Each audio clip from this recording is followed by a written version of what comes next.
I am excited to get back into this game. I really like this game. And this, so far, like where we've gotten to, that's as far as I've played. These are all DLCs. We'll play those later. Wait, what did that say? Progress in the story to unlock. Okay, cool. So we'll come back and do these later, but first, I want the lockdown, huh?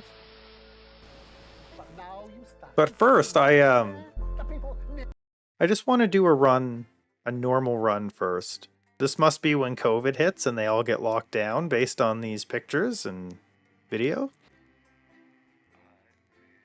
Do I get to work from home? Probably not. I probably have to go into the office.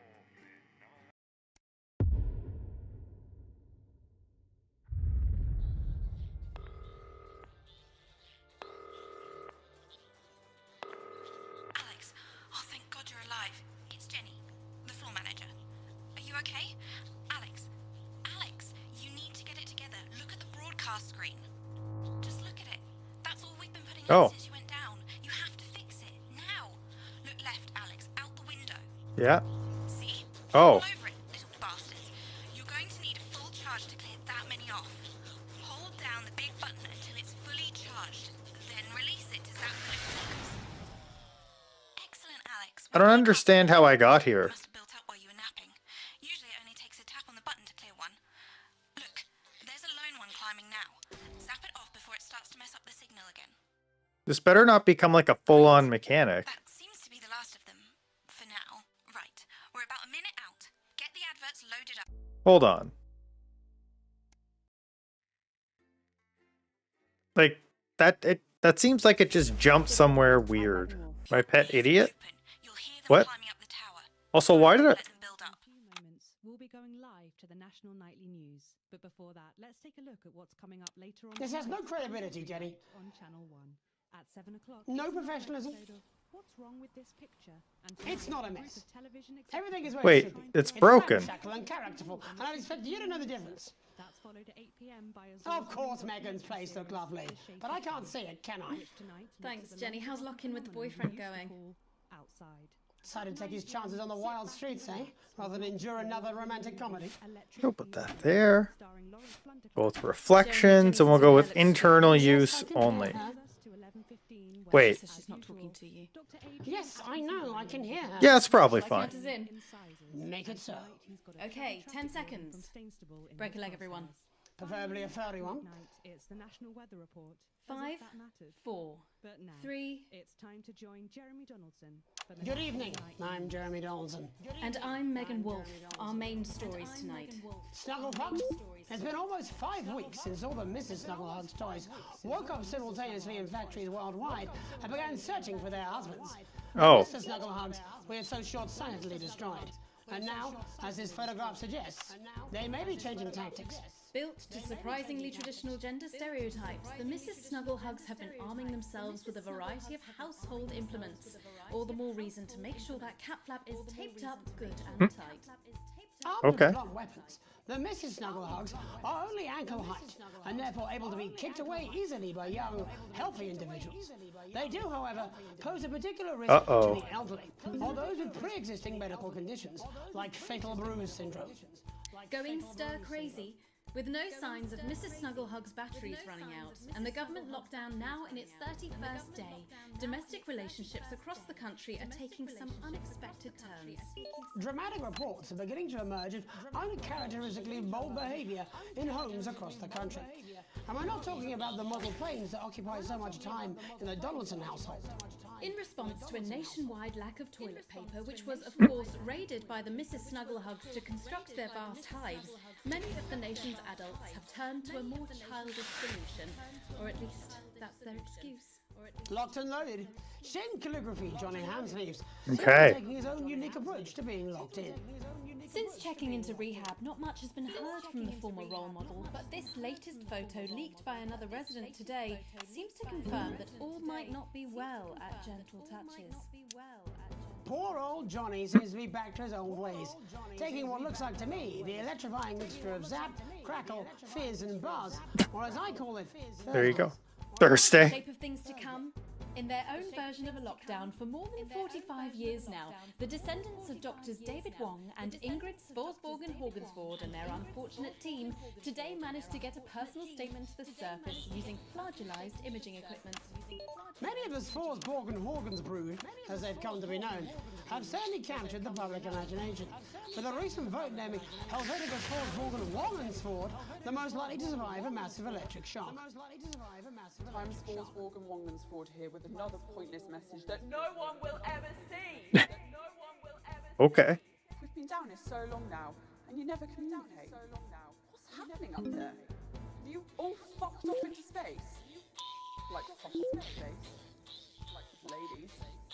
Or just a space for ladies? A space harvest time again. Like it is every third Wednesday, but harvest's not what it was. Still, it's not what it was. Someone found a couple of unopened boxes in rusty wreckage. Mum and Dad must have missed them when they first got down here all those years ago and totally effed up my life!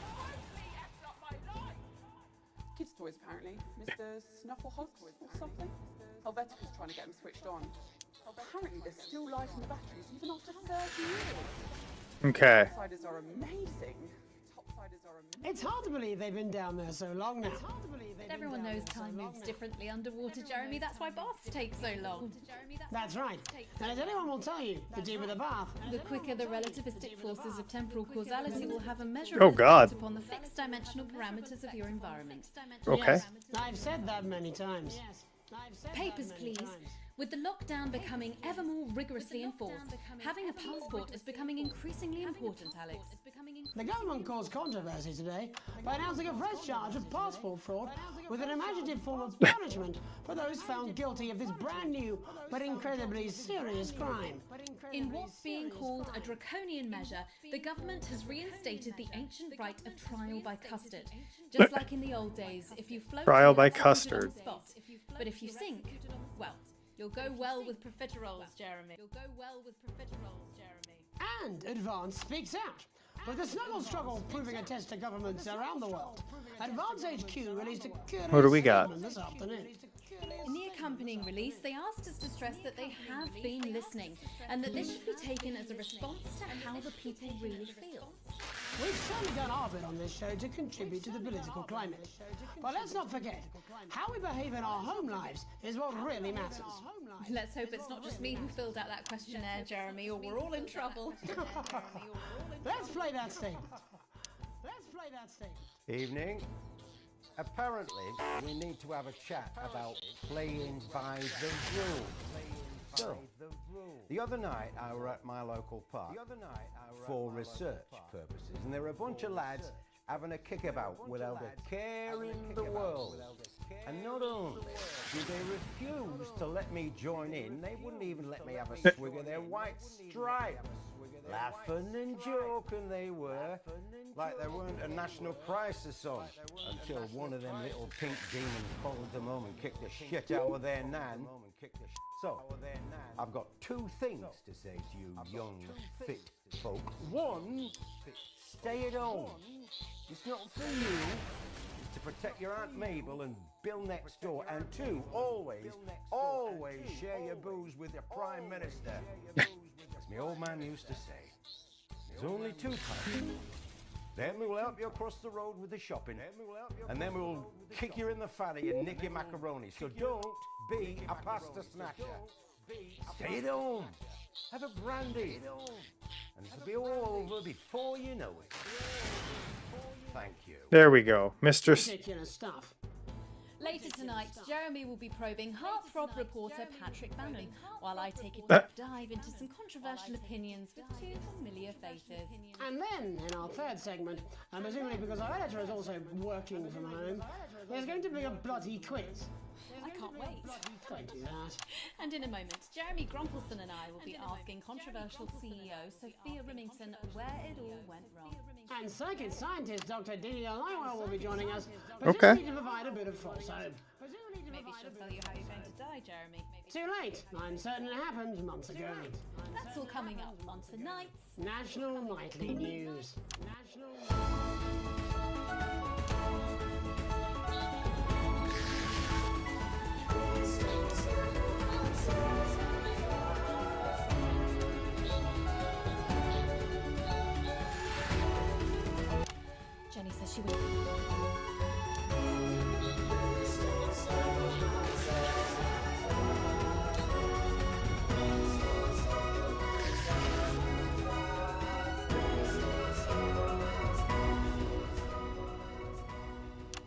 tonight? How do we get here? Where are we going? And most importantly, who's to blame? Joining us from her villa on the island of San Palmerino is CEO and socialite Sophia Remington. Thank you for having me, Megan. I am loving your hairdo, babe. And from her crystal heating laboratory in what I assume is a garage in Lower Huffington, Doctor, it says here, Delia Lywell.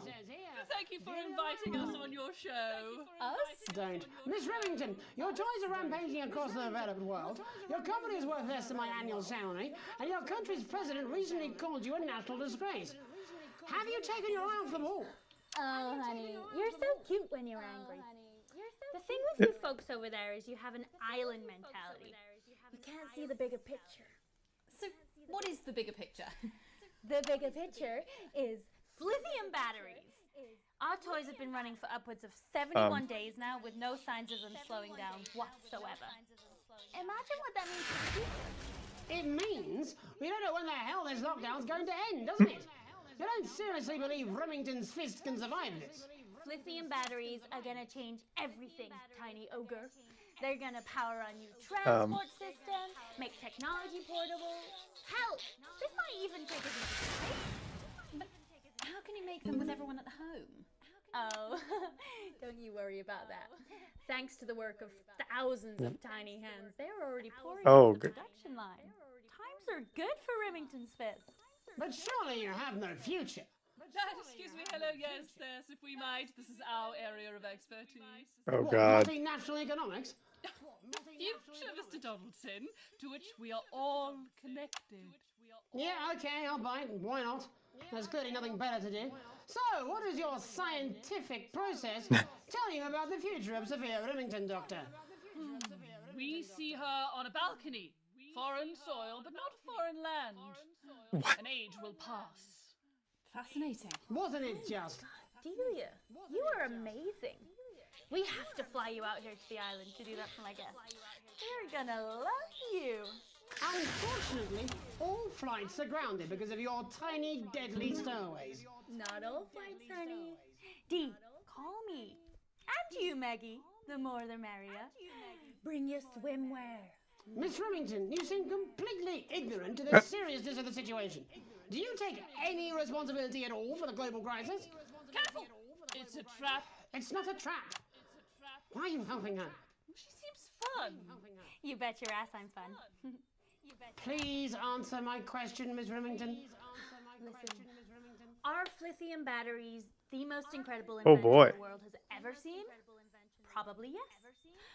But, in fact, who am I kidding? It is definitely yes. But will they last forever? Probably not. One day, all the Mrs. Snugglehugs will just stop. It'll be like a miracle. And then we can all go back to the grand tradition of buying products again. Because I really don't mind telling you this, it is really hitting our bottom line. Except for sponges. We seem to be selling an assload of them. Dr. Lywell, do you have an indication of when or how this might end? Well, it's not an exact science, Not even a real one. but our senses tell us that there will come a day when there will be clouds in the sky, the grass will be rich and verdant, and the birds will sing at dawn, and that shall be the day when we walk forth again. I find that strangely comforting. That could literally be any day. Well, let's hope it's soon. Clouds, grass, and birds. That's literally every day. Let's hope it's not too soon. I'm kind of hoping we can make it to the 100 days. It sounds good on a commercial. Besides, if it lifts now, the stadium will have to go back to working normal hours. Well, let us ask the eminent professors for 100 then. No, let's not, eh? I'll drink to that. Stay strong and party on. Sophia Remington, Dr. Delia Lywell, thank you for joining us. When we come back, we'll be reaching out around the country to see what's really happening out there. Don't go away. We'll be back after these sandwiches. Well, she's a Hindenburg-sized fuck-up. I mean, she's fun at a social level. I wouldn't want to be on her board. Christ, no. She's going to drive that company into the fucking ground. But now, more than ever. Hello, mate. It's Dave. You're not going to believe this, but Dave. I decided to come home. Listen, I'll call you back at the next break and we can talk about how I get me job back. Cheers, What? Alex. See you, mate. And the isolated What? idealists His job is my job, though. Yeah, well, it's been a long time coming. Oh, exactly. You said Well, it, I've said well, it. He must know. He's not stupid. let's just flip those around then. If I'm going to lose my job, I'm going to put the internal use one on earlier. You're not backing out on me now. We're in this together. It's gonna work. We'll get him. I've made the cake. You're on the balloons. Got no idea how old he is. 40? 17? Yeah. Okay, coming back. In 5, 4, 3. Oh, why is Alan James here? Welcome back to the National Nightly News. I'm Megan Ruth. Now it's time to take a trip around the country to hear how the lockdown might 1, impact 3, the and nation 4. from some friendly faces. Joining me are respected academic Katie Brightman and author of Alan James's Kites, Alan James. Thank you for joining me.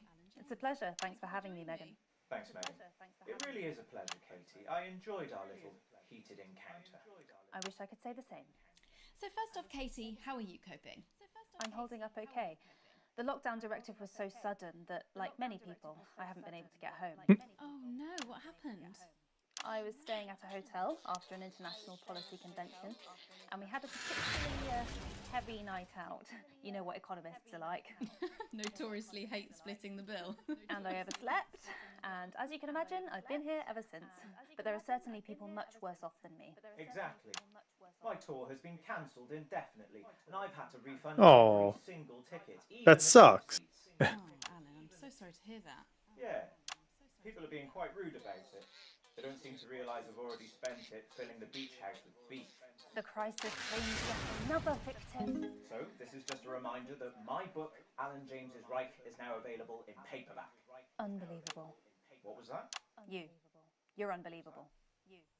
So, Katie, how do you think this might affect the economy? Should we be worried? Very, Megan. Not to sound dramatic, but this could be catastrophic. Unemployment has skyrocketed, and frankly, it will be a miracle if a lot of businesses can survive this. There you go, scaremongering again, spreading this latest liberal hoax. That's what they want. They want us quiet. They want us compliant. There you go. And they want us inside. A hoax? How on earth can you say that, Alan? Well, I haven't actually seen one of these supposed toys. Have you? Well, no, but... Did you know 3,000 people die every year from regular toys? That's a lot of people. And this is no different. You're just as likely to be hunted down by a yo-yo or a tennis racket. He makes an excellent and persuasive point, Katie. Don't listen to her, Katie. The press are the enemy of truth. She's agreeing with you, Alan, you absolute shit! Well, then I must be wrong. Alan, are you now recanting your statement that these toys aren't dangerous? People are saying they're just like normal toys, and that simply isn't true. Corrupt media lies. And Katie, how do you respond to Alan's claims that There's so much. hugs might be dangerous after all? I suppose I guess I'm agreeing with him. Thank you, Katie. I appreciate your support. A lot of folks are saying this Mrs. Snugglehug situation will all blow over, but it won't. Yes, right. Protect our workers and our businesses. We need to support the vulnerable, and we need to repent. Exactly right, Katie. We brought it on ourselves with all our liberal indulgences like art, cake, and healthcare. We need to act now and begin sacrificing our firstborns. Absolutely, Alan. If we can all successfully come together as a community and perform the ritual, hopefully we will appease the great ancient. Katie, could it be any worse? Luckily, over the past few years under Advance, they've invested heavily into health, so the system can actually bear the strain. Is it lucky that the Llama Lords have unleashed a horde of man-made What? monsters on Wait, what? people to conceal the enemy within? Will you just stop for 5 fucking seconds? The Global Alliance of Fish People are amassing an army amassing an army to kidnap us.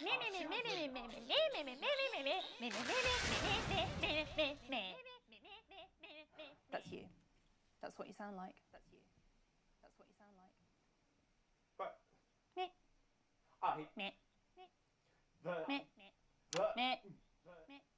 I don't sound like that.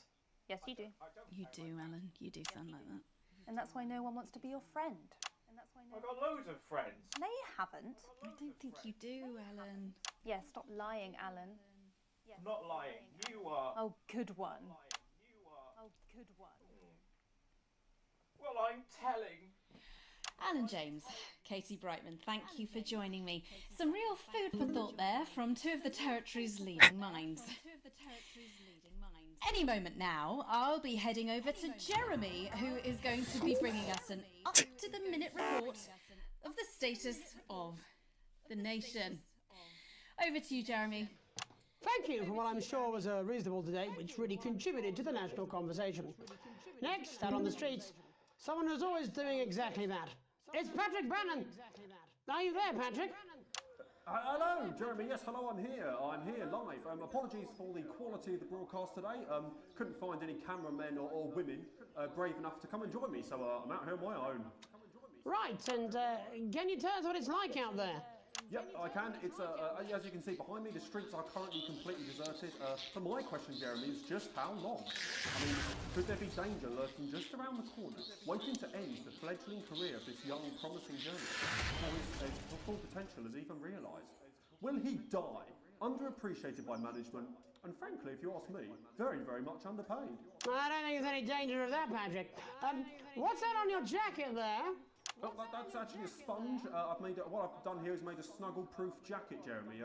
The network didn't bother sending me any PPE, so I've been forced to improvise. In fact, showing the sort of resourcefulness that would make me an ideal candidate for, I don't know, for example, an anchor position starting whenever they'd like. From your point of view, Patrick, just how safe are our streets? Not safe at all, Jeremy, not safe at all. I recommend people staying inside, following Very good. advice, and We'll all just stay inside forever. Unless, of course, like me, it's for groundbreaking journalism reasons. Mm-hmm. And just where are you, Patrick? I'm in the street, on the street. Which street? I think I'm struggling to hear you, actually, Jeremy, there. Which street? Which street are you on? Oh, which street am I on? Oh, God. I'm just looking for a sign. There it is. I'm on Bannon Avenue. Bannon Avenue? Yep. Bannon Avenue. Yeah, no, I can hear you fine. Yep, I'm on Bannon Avenue on the sign, it says there. Like Patrick Bannon? Oh, yeah, that is like, that's strange, that's a weird sign. What's going on there? Where are you really? I'm on Bannon. Alright, fine, I'm not on Bannon Avenue, I'm at home, to be honest. Alright, fine, well, I'm in my bathroom, technically, but, you know, I couldn't face it, to be honest, mate. It's, you know, it's terrible out there, I don't want to go outside, they're everywhere. I'm sorry for lying. We don't expect any less of you, Patrick. Can you hear that sound? What the hell's that?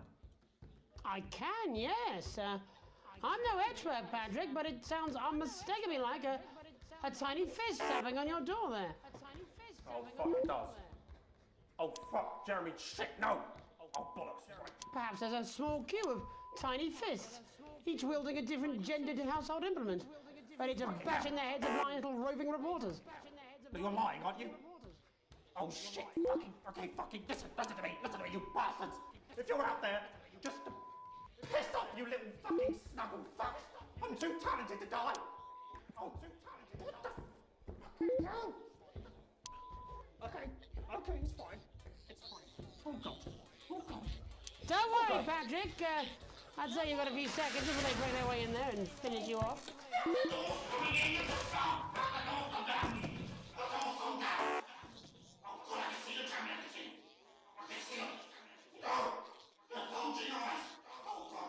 What do you see, Patrick? I see only the devil. I see only Satan. Oh, God, no. They're coming to this. This is news, guys. Thank you, Patrick, for that report, showing the nation, and more importantly, management, just where you belong. It's time for another break, but when we come back, we'll be hoping to take your mind off the world for a little while, and who knows, maybe even bring you a few smiles. Join us after this. You're damn right. Yeah, I had them delivered. Yes, to Bannon Avenue. And this is a Channel 1 informational video. Uh-oh.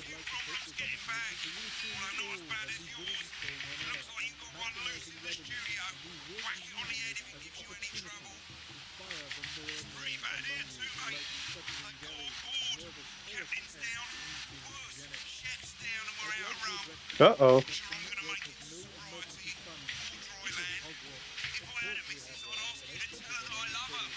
He's gonna die.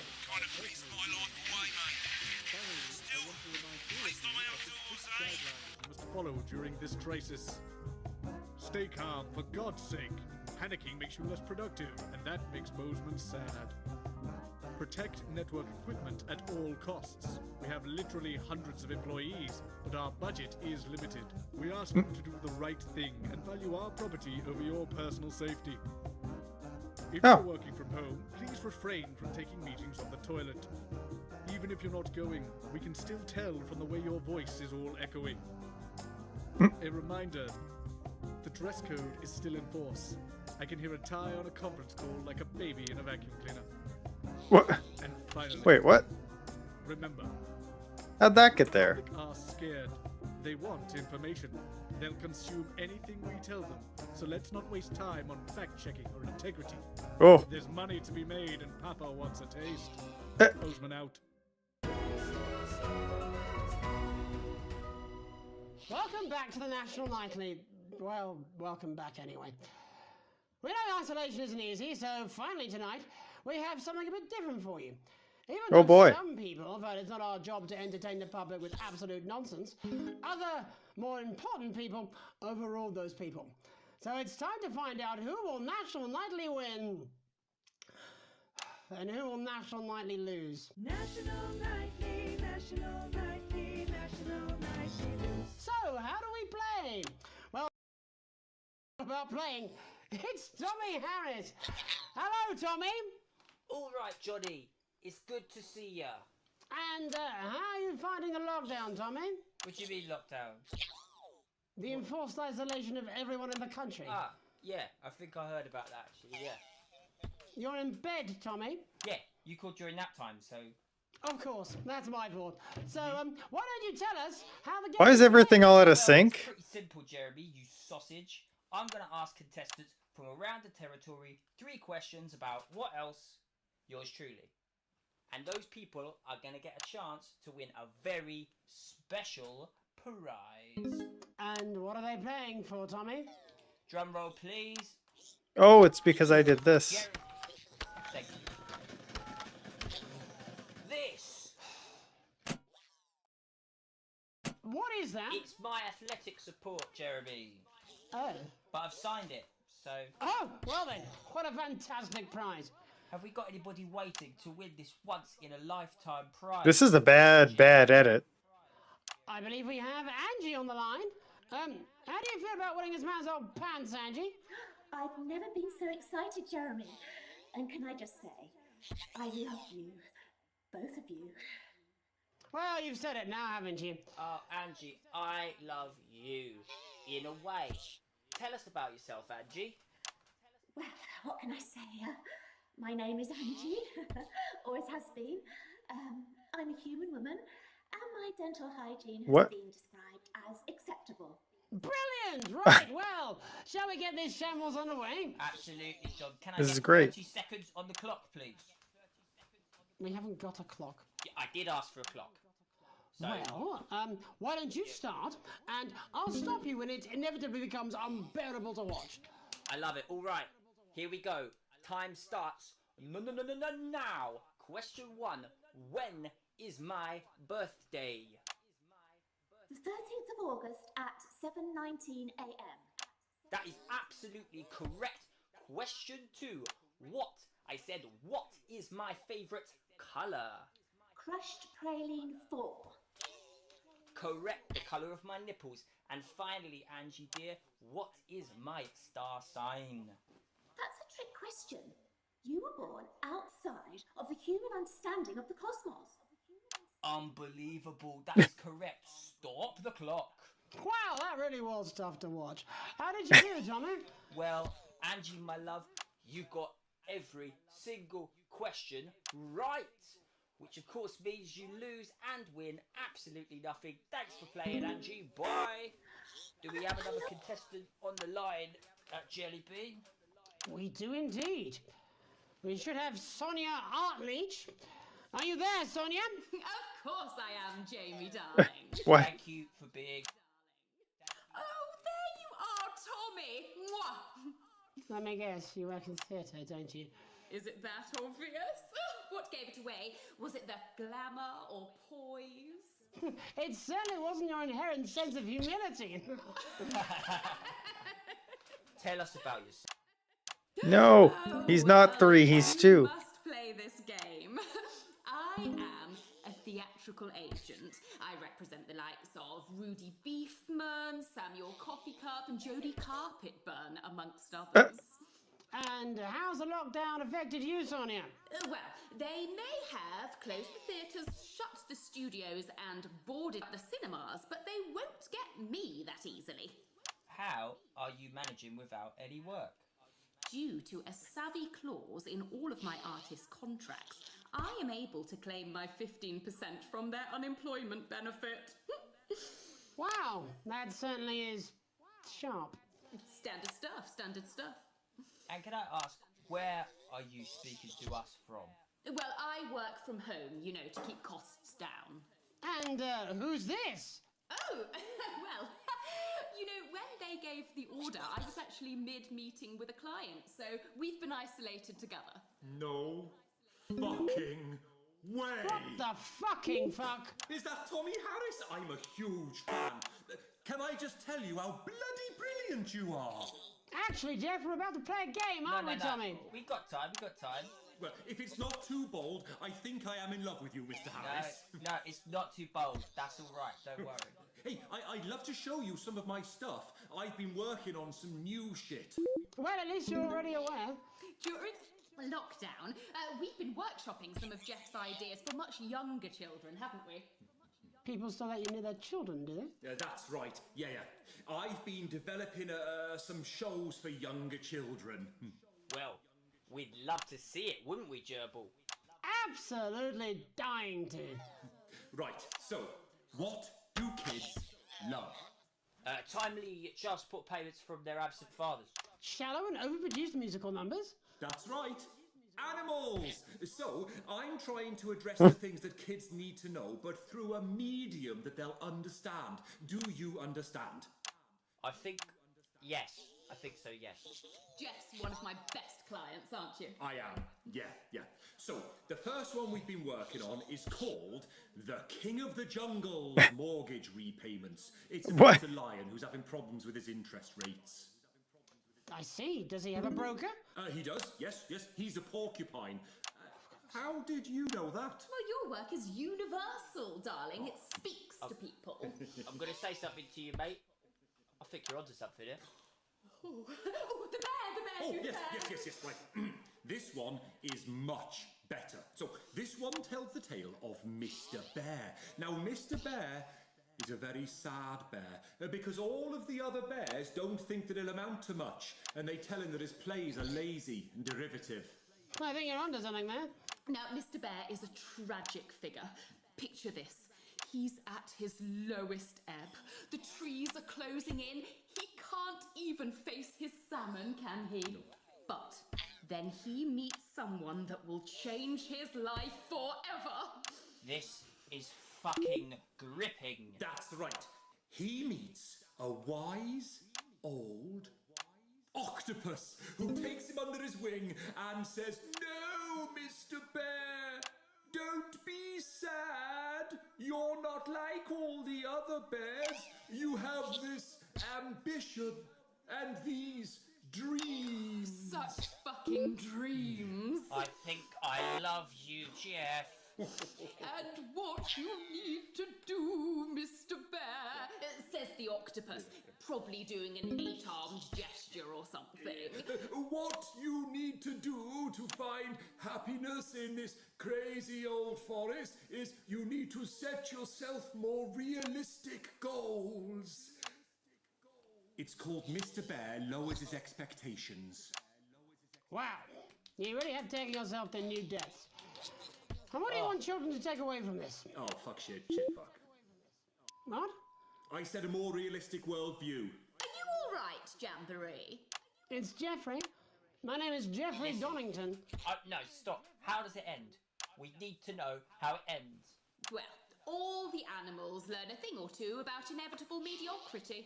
And Mr. Bear settles down near to his parents' cave, stops trying to make his band happen, and he goes into bear telemarketing. Becomes a bear maths teacher. Oh, and we end... We end on a big musical number. Oh, there's dancing. It's very repetitive, so it's catchy but not too challenging. Well, if you like, I could go and get my boombox. Yeah, I might be able to... Hang on, can we get Angie back? Why not? The more the merrier, as they say at orgies. Right, I'll just fill then, shall I? Coming up in a moment, it's the world premiere that nobody saw coming. Lights! Or wanted. At all. Right. I can only apologise in advance for what we're all about to... endure. You turn this shitting thing... Well, there's all sorts of creatures down on Dangly Doodle Farm. Like wise old Mr. Octopus. What is this? There's Mr. Pig and Mr. Cow. They're always in good Last time he had kids singing for him. They don't know they'll soon be sliced up into food. Mr. Bear, what's that over there? That's where your hopes go to turn into despair. Mr. Bear, what's that over There we go. there? That's where your dreams go to die. Mr. Raccoon wants to go to the moon. He'll end up as a bus driver soon. Mr. Porcupine thinks he'll read the news at 9. He'll end up as a janitor who stinks of turpentine. Mr. Tiny Mouse thought he'd own a massive house. Ended up in a bedsit where he can't control the louse. Mr. Horse thought he'd go into professional sports. Now he's an alcoholic and he's on his third divorce. Mr. Bear, what's that over There we go. That's the place your life becomes an endless questionnaire. Mr. Bear, what's that over there?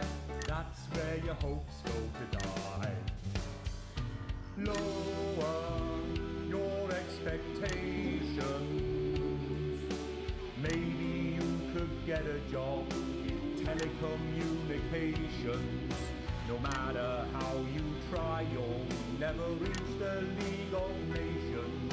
The best you'll get is middle rank in trading operations. So lower your expectations. You'll never win an Oscar, so there's no congratulations. The future that is coming will not meet specifications, and no amount of visualization will save you from your own deterioration. Mr. Bear, what's that over there? That's a tramp who thought he'd be a multi-millionaire. Mr. Bear, what's that over there? That's where self-esteem goes to die. Mr. Bear, what's that over there? That's the disappointment that is waiting everywhere. Mr. Bear, what's that over there? That's where your schemes go to die. That's where your dreams go to die.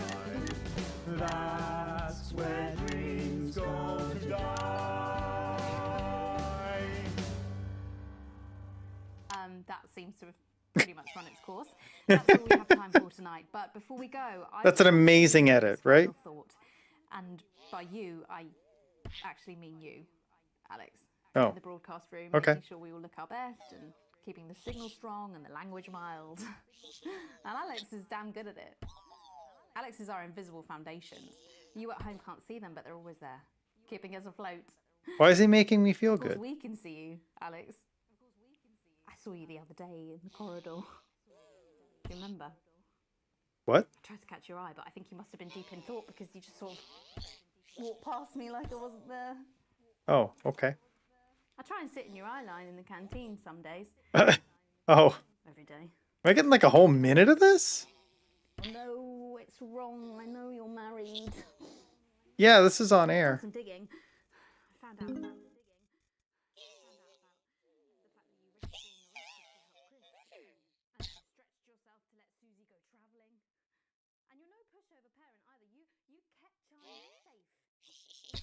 We'll just keep you quiet. We don't need to hear this.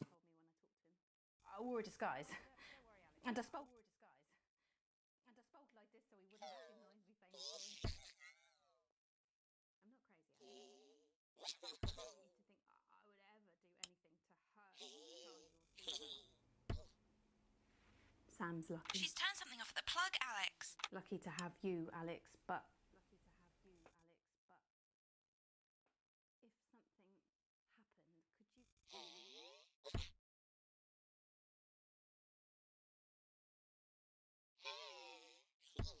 16 seconds. Yeah, I'm not going to let her weird monologue get on air. It's just going to be a little accident.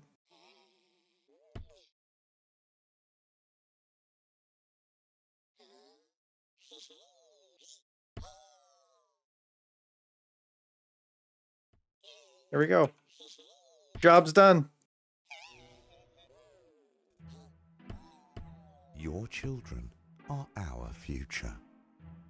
Advance knows this, and we're making sure we get to them while they're young. Okay.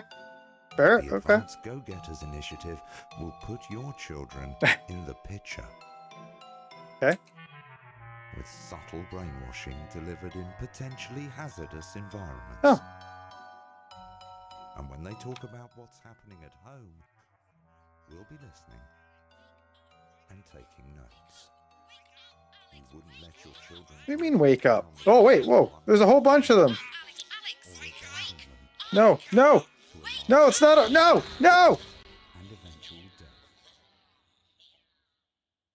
death. Oh. Yeah, that was a bad edit. It was bad on purpose, though. You guys didn't get to see what all I was doing because I was, Oh, Channel 1 still likes me, even after I kept cutting to Jeremy eating a sandwich.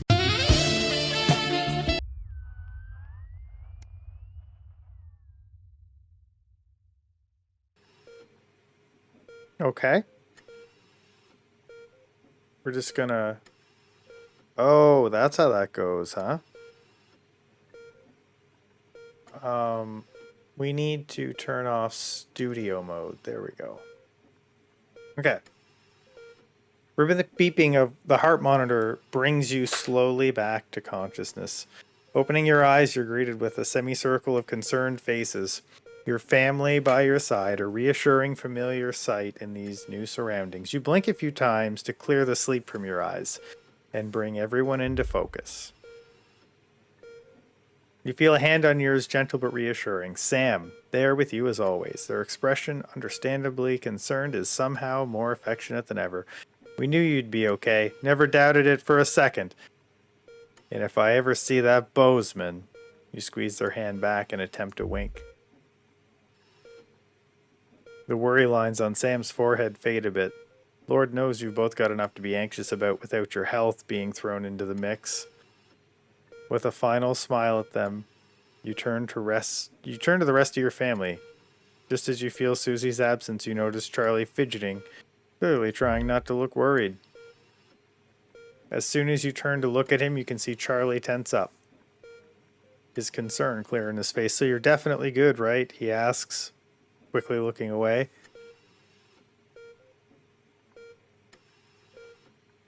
Yeah, we'll just say there's nothing to worry about.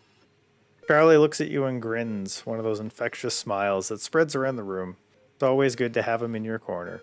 Your smile fades as you notice your mother staring listily out the window. Despite all your best efforts, she's not been doing well lately. You okay, Mum? Your mother starts, your call clearly shocking her out of her reverie. She turns to you and smiles.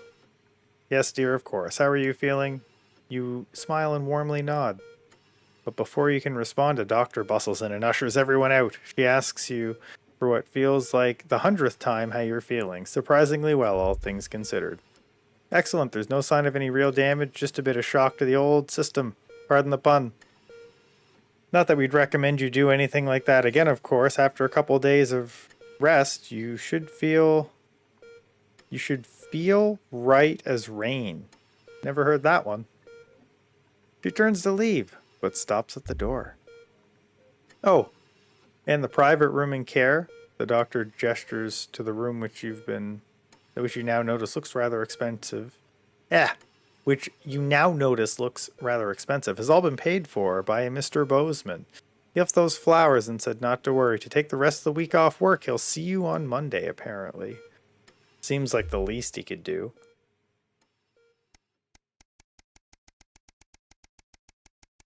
So day question mark was after my heart stopped because I pushed the stuff. I guess I hallucinated that one.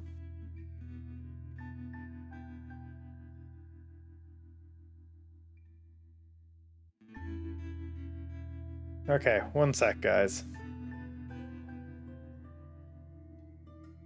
Didn't realize I was getting it. I'm gonna drink the rest of my coffee here super quick, and then we're gonna get right back into this. Having a good time so far, though. I really like this game.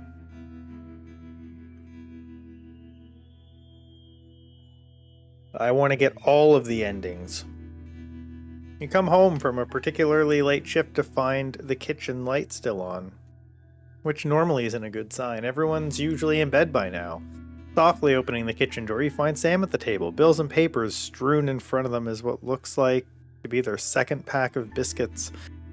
They give you a quick kiss as you take a seat next to them. Yeah, we're poor. Okay. Sam frowns and goes back to the bill they're holding. Hey, sweetheart, just looking at the numbers again. They look to the door. They look to the door, to the pantry, now converted into your mother's bedroom. We've been doing our best, but I think Cassandra really needs a nurse to look after her now. Suddenly, the bills are all you can see. I've been staring at the numbers all night. Tears in their eyes. Sam takes her hand. There's just no way we can afford it. I'm sorry. The kitchen table swims before you. Sam stands and pulls you into a firm embrace, but all you can think of is your mother and how you can't afford to help her. What would your dad be thinking right now? Is this the utopia Advance promised? You stare at the door to your mother's makeshift room. Tomorrow you'll need to tell the kids and then book an appointment at a transition center. What else could you have done? So yeah, now they're going to put down my mother because I gave away my passport to my brother. Is essentially what's going on here. Because let's look at the chain of events here, because when we do run 2, we're going to do this differently. I gave my passport to my brother-in-law, who used it to escape the country. And because I did that, I wasn't able to get any of the redistribution of wealth, and because of that, I'm poor. And because I'm this poor, I have to send my mother to a transition center, which is somewhere where they basically euthanize people. Sam's out with work again. Charlie's at a friend's house. The house is yours. You order takeout, have a couple drinks, and decide to relax in front of the TV. Not a great selection tonight, but surely there's something to watch. I'm gonna watch a comedy.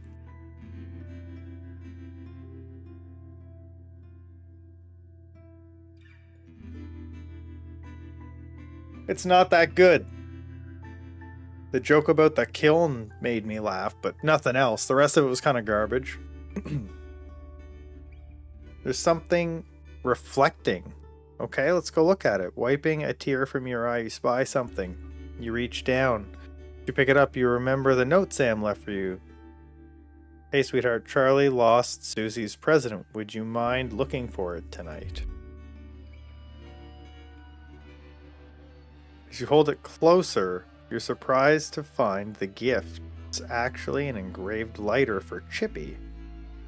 She claims the nickname's affectionate, but Charlie still scowls every time she says it. You're not sure Sam would approve.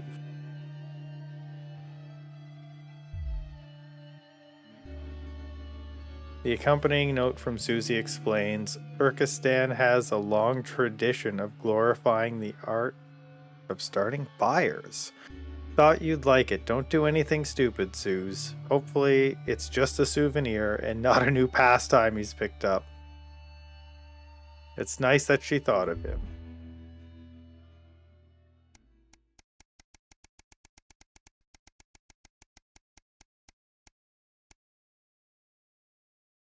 Day 232. Oh, yeah. Okay, I'll turn the webcam back on so you guys can see what I'm looking at.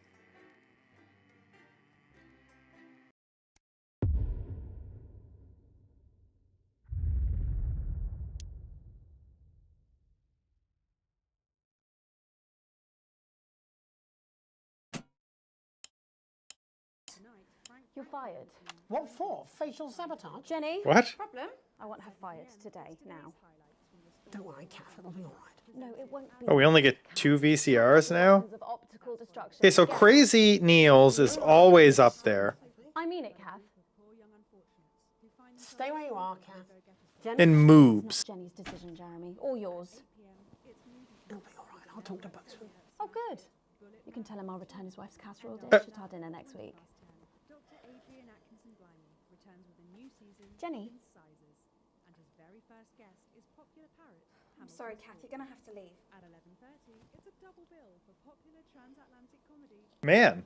Letting it go to your head. She nearly blinded me. 10 seconds, I thought we were everybody. all part of a team these days. Things are better, Jeremy. She nearly blinded me. How'd she nearly blind? And do your job. You'll have me fired too. 3. Do I have 3 headlines now? Good evening. I'm Megan Wolf. And I'm Jeremy Dawson. Our main headlines tonight. The establishment strikes back. The World Okay. Council has agreed today to impose punitive sanctions on the people of this country. The sanctions, which are broad-ranging, include restrictions on the supply of oil and gas, food, clothing, and even some medicines. But how should we react? We asked the public. What are your reaction to the sanctions? Well, it's fucking outrageous. My mom needs insulin. Am I supposed to get her transitioned? Yeah. What's the government doing about it? There we go. Thanks, Patrick. Fascinating stuff. Popular Well, Prime Patrick Minister lived. Salisbury has released a reassuringly brave statement in response to the World Council's controversial announcement. This international declaration is nothing short of outrageous. What? We are a democratically elected government with massive popular support. We do not recognize these sanctions, and we encourage other socially progressive nations of the world to both resist and ignore them. Advance have struck fear into the heart of the international community by showing that it is possible to have radical change for the betterment of the many. And whilst I wish we could improve other countries as There we much as go. we have our own, we do not rely on the help of others to thrive. This country is entirely self-sufficient. We are a team, now more than ever. And this team is on your side. There we go. Ah! Did it. Defiant stuff. But what do you, the public, think of our government's stance? Robin Short found out. Hi there, Robin Short, National Nightly News. I was wondering if I could get your thoughts on the current government. I'm not really very interested in politics, really. As Mother always said, leave politics to the politicians, Malcolm. Oh. A whole lot of problems. Protests were held today at the controversial construction site for Remington Smith's physics-defying MOVES project. Since digging straight through the earth began 6 months ago, the project has been beset I don't by know if I- problems, including localized tremors and the heat deaths of many of the workforce. Residents of the nearby town of Calamity today converged on the construction site with sincere, if misspelled, placards, demanding a suspension of digging until Sports safety board. checks can be carried out. Of course, that's half a world away.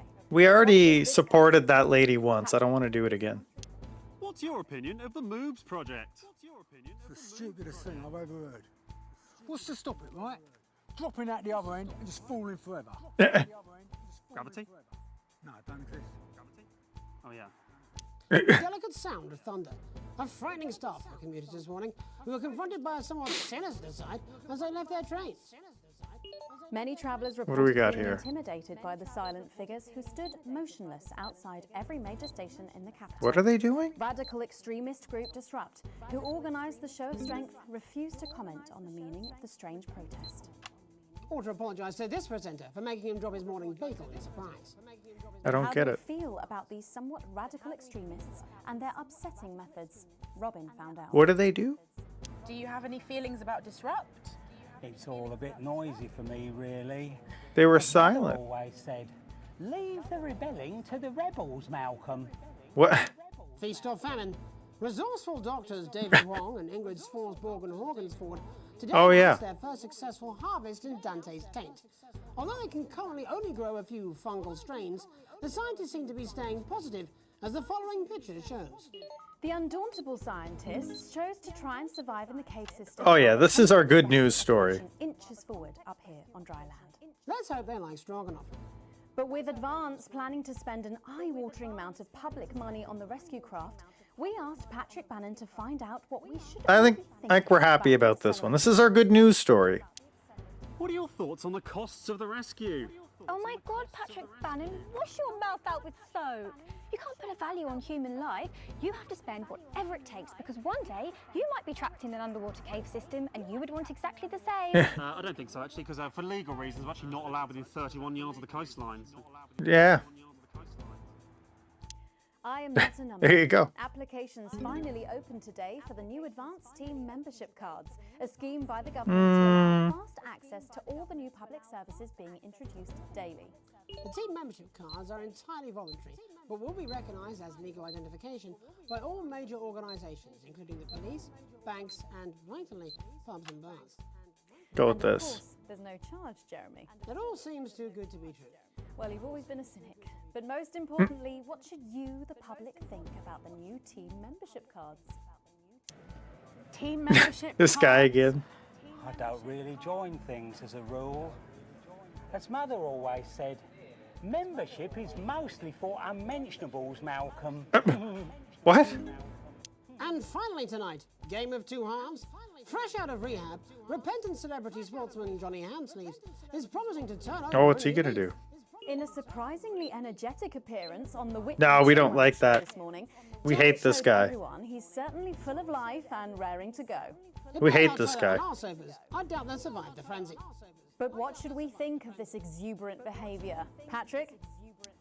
Disgusting. Wise words there. Later tonight, in a bit of a switcheroo, it'll be Jeremy in the culture chair, spitting rhymes with popular rapper Jay Zus. And then we'll both be chatting with a familiar team of Okay. veterans set to take the nation by storm again. That's What? all coming up on tonight's National Nightly News. I mean, do we really care if this part doesn't get...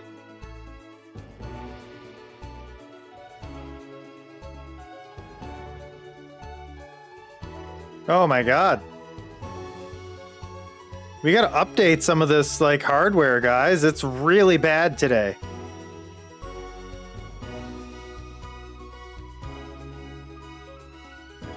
Like, I shouldn't have to work this hard to get the news to show up. Some news. Yeah. The Council today agreed that punitive and potentially illegal sanctions should be imposed upon this country. The sanctions, which come into effect immediately, aim to stop the flow of food, fuel, and Perhaps. Oh, goodness. Who's that guy? From across the continent to discuss this unprecedented situation. I thought we had...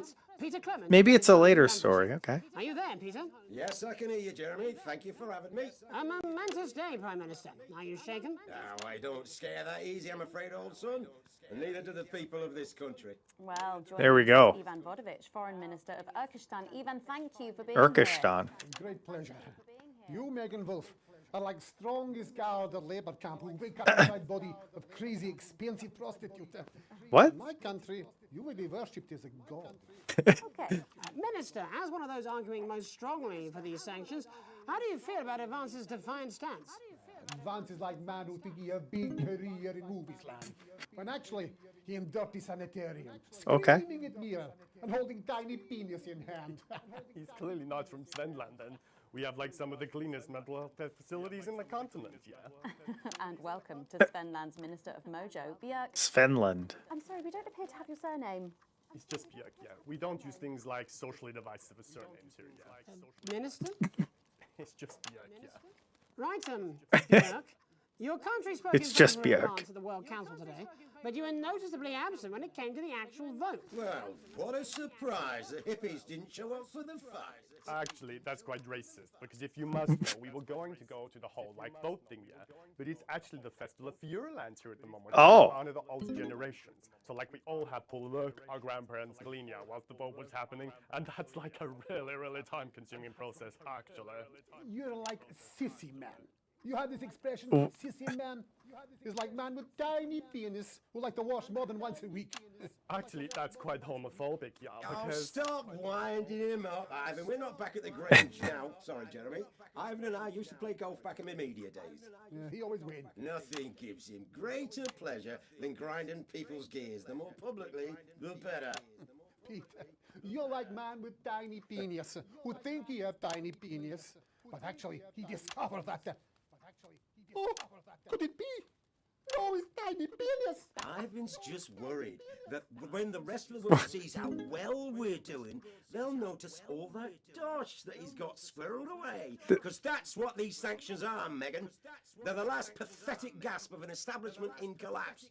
Wolves at the gates, Ivan, old mate. Good. He can join others on my wall. Actually, in Svenland, we have, like, serious animal welfare legislation. And, like, my friend Helge, she got arrested, yeah, for killing a butterfly that was hovering over her heel. For killing a butterfly? Jam sandwich. I used to know a girl called Jan Sandwich. She was a right cracker, too. I wonder what became of her. We seem to be wandering a little from the news here. It's human interest, Jeremy. The real people behind the headlines. Yeah. So if you're watching, Jan, give us a call. Yeah. Let's see if we can't organise a reunion. Crash, I'm not sure about that. I'll have to run it past Mrs. Clement first, eh? Peter, you're like man trying to empty ashes of mistresses into oncoming vent. Soon you have tiny penis and beard full of secrets. In Svenland, we don't really go into all that restrictive monogamy stuff here. We're kind of fluid, actually. Okay, well, it seems that we are running out of time. Yes, so before we go to the break, briefly, if you would, gentlemen, with the people of this country facing shortages and Okay. Possible shortages and power outages. Oh, possible. Yes, of course. Thank you. Possible shortages and power outages. Can you summarise your thoughts for us, Minister Björk? Well, from here, yeah, you all look a bit stupid really arguing about outdated divisive concepts like money. In Svenland, we replaced currency with a system of bodily fluids back in the 1970s, and that's like really hard to sanction, actually. Thank you, Minister Votovich. Your country is like man who think he invented perfect trap for giant mutant hairy bear. When really, he just standing in field Holding his tiny penis, yes. Thank you, Minister. And finally, Prime Minister Clement. Let me talk to your viewers here, Jeremy. Don't worry, everybody. Don't be afraid. Don't even lose a wink of sleep. We knew the rest of the world would react this way, and we're ready. As my old man used to say, you can't make a shite pie without blocking a few toilets. Thank you, Prime Minister. Reassuring words. What? We'll be back. After these messages. 1 minute back. Hey, Peter, I over your way this weekend. You fancy a quick 9? Yeah, sure, front or back. That's what I hope you're asking Megan Wolf for me. She's out So- of your league, mate.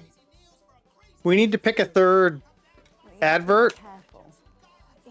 We're not playing Moobs because that one is by the same person who did the Mr. Snugglehugs toy. So we're just banning that person from having ads anymore because the network got in trouble.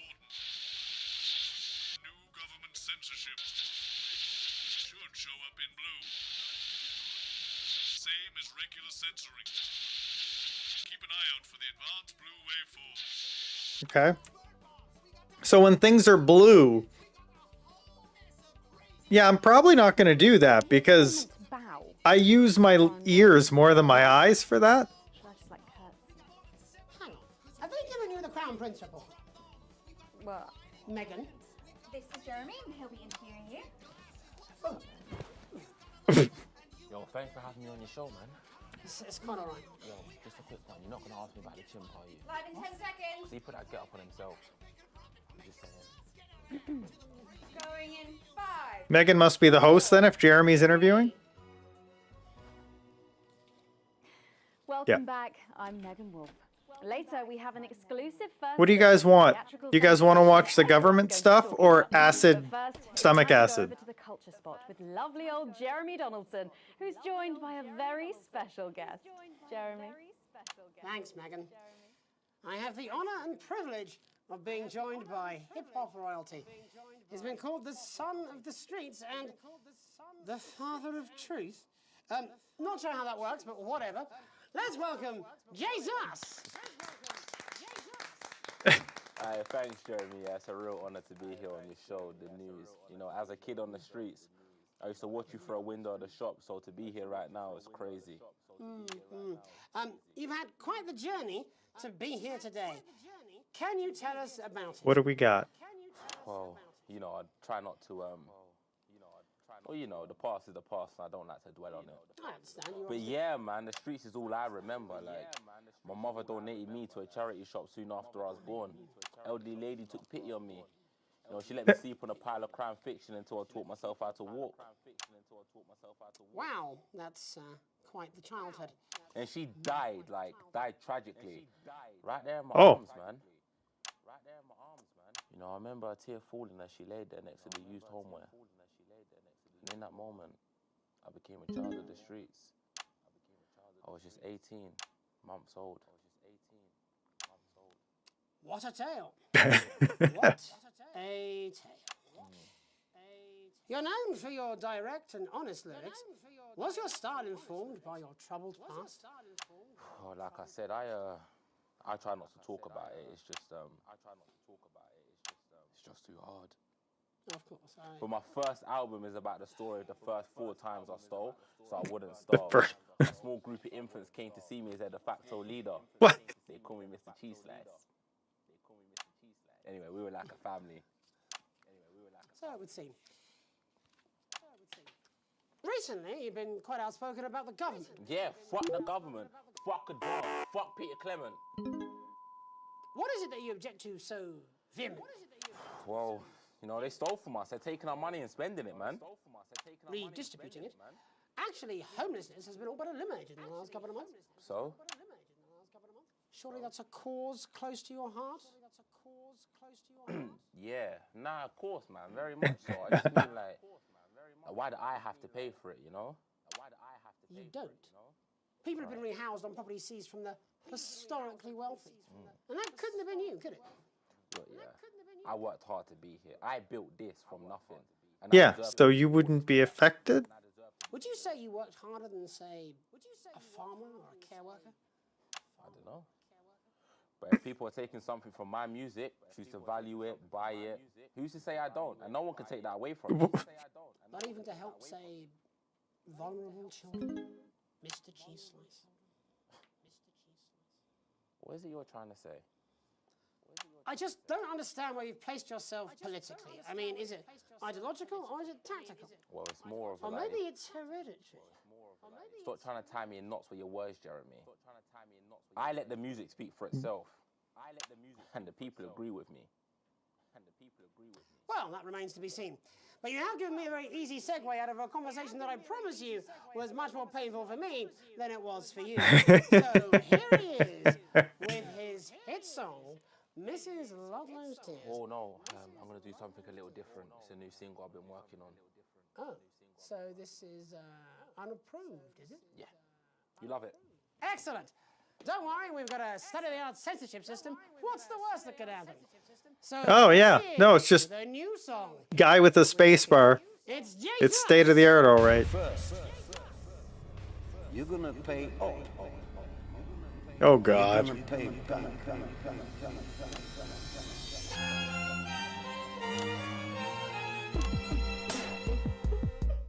Well, we're all different races from many different places. At any given moment, only one could be the greatest. So you can feel the elation from your participation. Still two leaders in this motherfucking nation. Now we're getting sanctioned, talking about expansion. Why does Julius require a massive fucking mansion? So fuck all your schemes. I don't need your freaky team, and I don't need your help to achieve my fucking. We're gonna keep on that one. When I make a mistake, I'm gonna commit. So don't make a fuss when you find you're one of us. Yeah, every single one of you's a bit Jesus. And you can call me crazy, cause no one ever pays me. But I won't waste a lifetime being motherfucking lazy. I may be inventive, my taste may be expensive. But why would I get out of bed with no fucking incentive? Although it's contravention of your obvious intention. I like to eat a little of the fruits in my invention. You make us the same, but we're not all the same. All our dreams. We didn't do any of the optional censorship. The best of the praise of the press of the wave. Cause we're only equal people when we're motherfucking slaves. Take this fact, gonna stain it red. Gonna slam it into Peter Clemens' motherfucking head. Cause he's thick as shit, he's got a job he's unfit for. It's time to stone a castle with a motherfucking pitchfork. There we go. So this is for the snubs, ones the push and the shove, ones the folks to feel the burden of their motherfucking loved ones who had plenty like a motherfucking Bentley, the ones who now finding that their bank accounts are empty, the ones of aspiration who had to flee a nation, the ones who built a business. I only got one camera that's good. There's all sorts of people, the good and the evil. It only takes a glance to see we're not all equal. You make us the same, but we're not all the same. All our dreams, all our schemes, all our means are not the same. And the best of the praise of the press of the ways. Cause we're only equal people when we're motherfucking slaves. Gonna take this fact, gonna stain it red. I can't wait to watch these back. Motherfucking head, cause he's thick as shit. He's got a job he's unfit for. It's time to stone a castle with a motherfucking pitchfork. Get out of your seats, get your asses in the streets. Set a fire in the building, let him feel some fucking heat. Take your hate to go getters, no squilling bed letters, and burn them on the powers of advances fucking letters. Gonna take his facts, gonna stain it red, gonna slam it into Peter Clemens' motherfucking head. Cause he's thick as shit, he's got a job he's unfit for. Time to stone a castle with a motherfucking pitchfork. Chase that dream, you don't need a fucking team. And advances little dances aren't as harmless as it seems. Cause they're stale and corrupt, then your anger erupt. Then your hearts and your minds and your fists to destruct. Wow, I got that right at the end perfectly. I'll take that. I don't know how that edit looked. With his new song. Thank you so much for joining us in the studio. I'm sorry. I may not agree with you, but I'd just like to offer you an apology. I've just been told that there was some kind of issue upstairs, and an attempt was made to censor some of your lyrics. What? Are you joking? I'd just like to say to you and everyone at home that What? this was a mistake. This is absolutely ridiculous. I cannot believe this. Here at the National Nightly News, we pride ourselves on remaining neutral, unbiased, and independent of any outside interference. You have my word. We will never censor ideas. Yeah. Back to you, Megan. Well, a bit of We didn't. language there, sorry about that. Well, thank you to little Jeremy Donaldson for providing our culture spot. Coming up, we'll be speaking to a couple of familiar faces about their upcoming dramatic album. Oh yeah. So we need to pick that other commercial after this. That's the ad. No, this is ridiculous. Who's that conversation? Just a mix What? up, I'm sure. Now, if you come with me, I really do have to ask Oh, you to trust me. leave it. My father's going to hear about this. I understand. Do we want... Which one do we... We've already played this one. So I don't want to play Moobs. So that kind of... That's all we got left now is this one.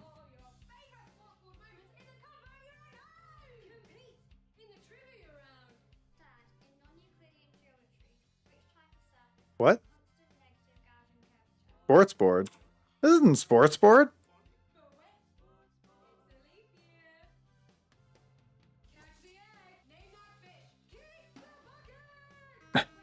What? Oh, here we go. Oh, shut Okay. Look at him. If we could just get you in position. Oh, say no more. Wait, he's back again? Megan, Jeremy. Is he on every episode? And Mr. Harris, and this is Ms. Raiden. What? Philippa, please. You're back together again, eh? Who'd have thought it? Perhaps a lower order demon. Yes, it is awfully exciting, isn't it? Right, okay then. We're going live in 10 seconds, opening on camera 1. Does she always tell me what camera to go to? 4, 3. Welcome back. And no, you're not mistaken. Sitting across from us are some very familiar faces.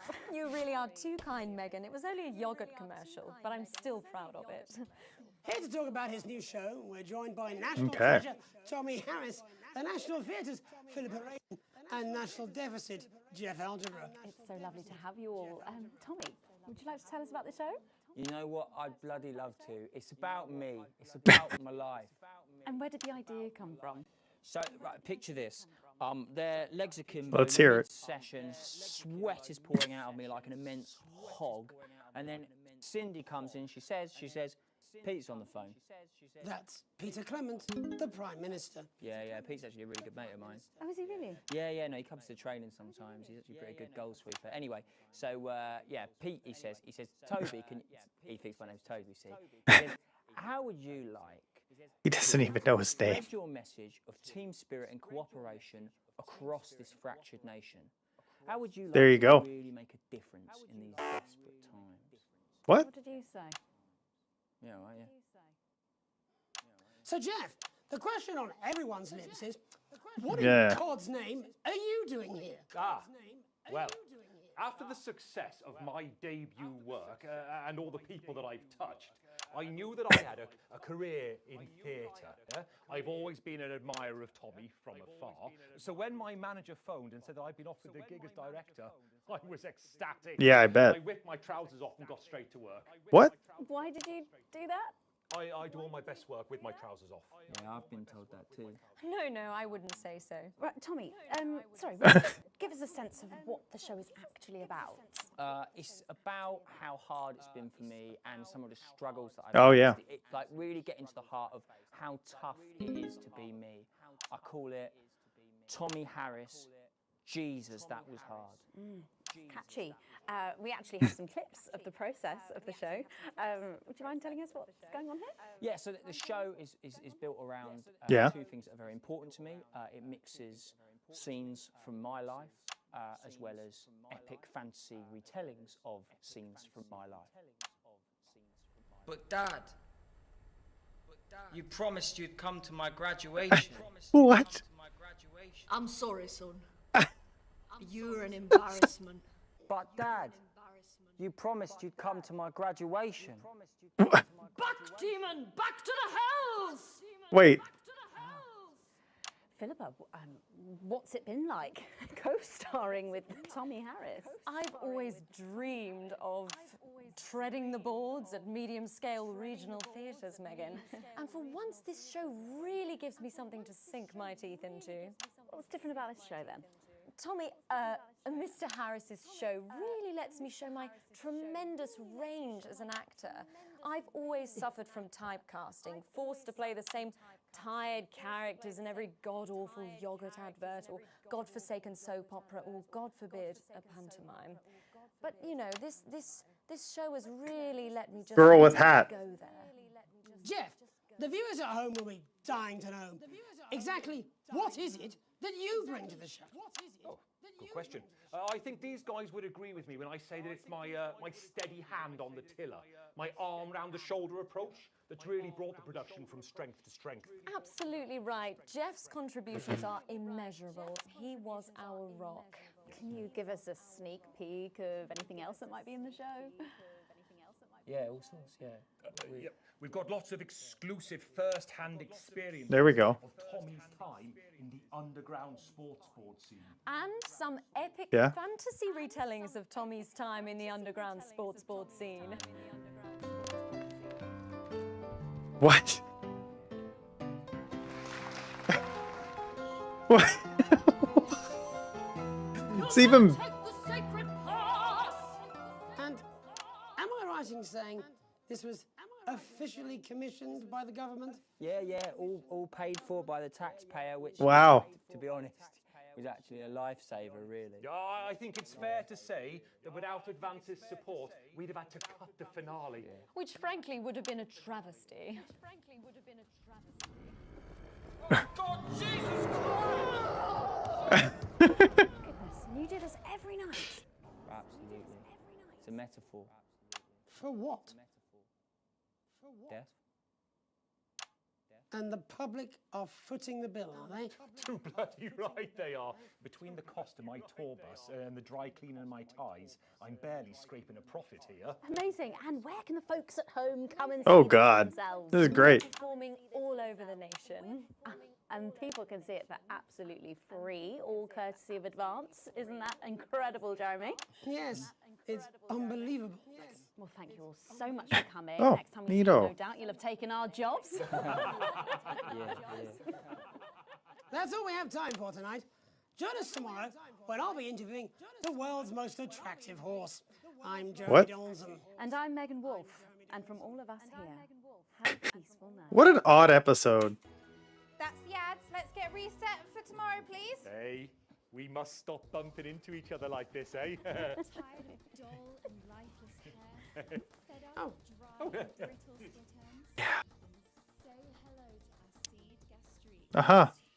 Uh-huh. Provitamin formula is a deep That's intensive treatment that repairs and protects hair for irresistible. I gotta watch this a little bit to see if we should use it next time. Contains an organic blend of ingredients that penetrate deep into your hair, breaking down citrulline and glycogen. This looks pretty okay though. Acid gastrique nourishes from root to tip for 8 times the strength of other brands. Okay. 6 out of 10 shampoo is recommended. We're gonna do one more broadcast because last time I think we did 3. And what time is it now actually? Repairing damage and strengthening strands for hair that's truly Yeah, I think that might be okay for me. We'll see. We'll see what time it is when we get there. We might have to read a whole bunch. rapid repair and protect. Deep and nourishing, intensely strengthening Pro V formula. The irresistible, healthy looking great hair days that make you say, look at my hair. Look at my hair. Acid gastrique. Because you have to. I'm just reading something while I'm listening. Okay. Yeah, that was interesting.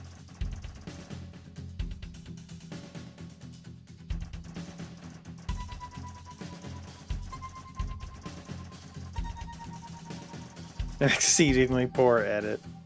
Advance angered by content. I mean, I got my full wages.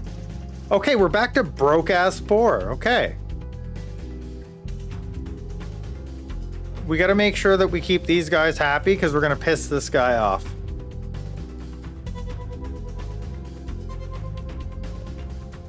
Channel 1 still likes me.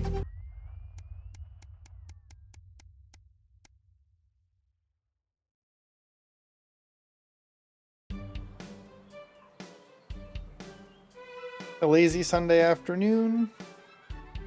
Okay. I head to the pantry.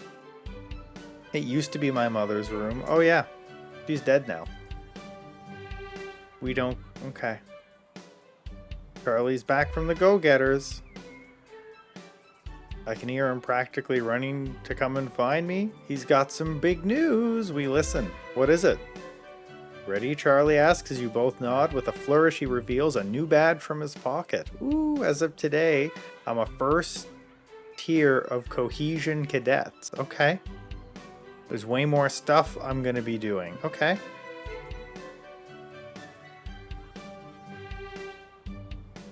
No. That's great. It's the government's, like, Boy Scouts, and he's doing good at it. That can only be good, right? A sign of things to come.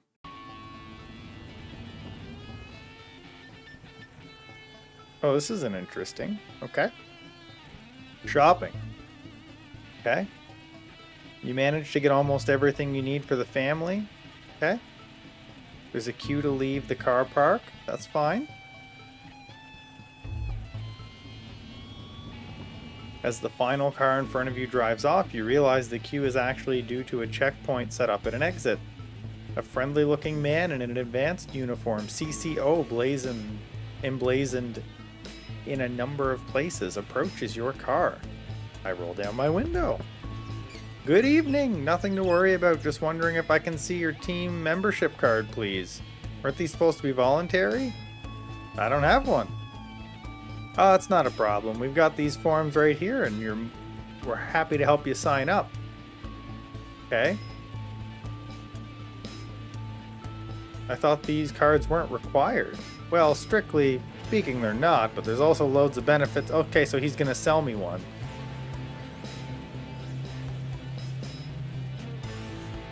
No thanks, that's not something I want right now.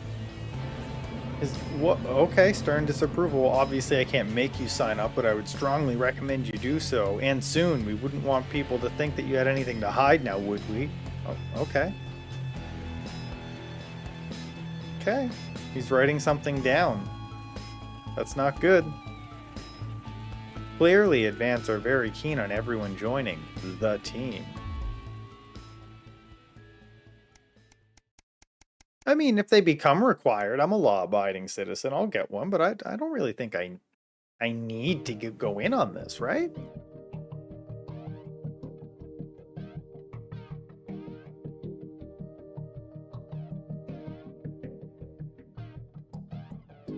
Okay, so I have to go to this thing.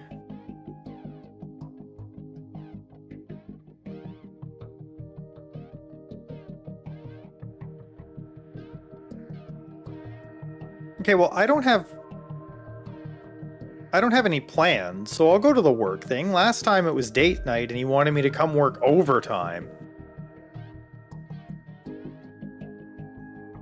Okay. So we're gonna go to this thing. We're gonna go to the invitation thing. We're gonna be friends with work. A national nightly news night.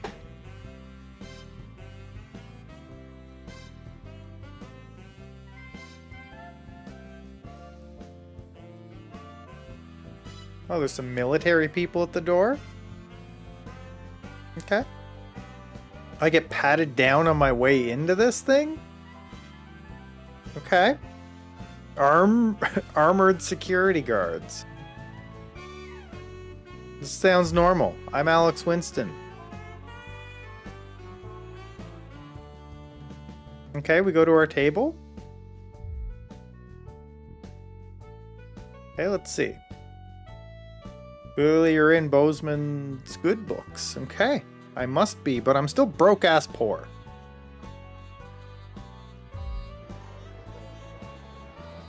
Okay. Oh! I get an award for Best Newcomer. Okay.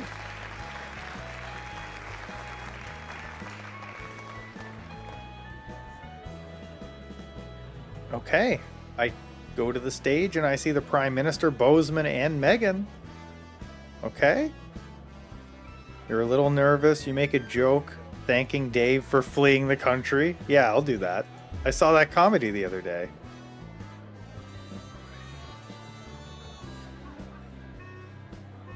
Yeah. That may not have been the smartest move. Fine.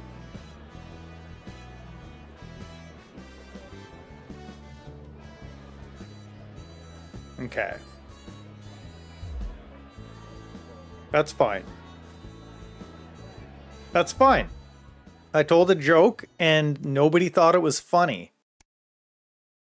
I'm an editor, not a comedian. I don't have to be good at that part.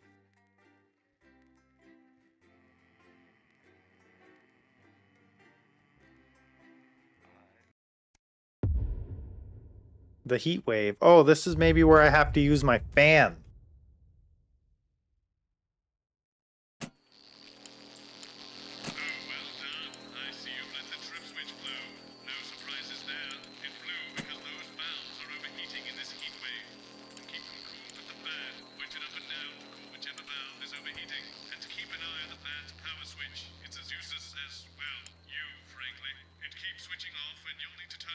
Ah.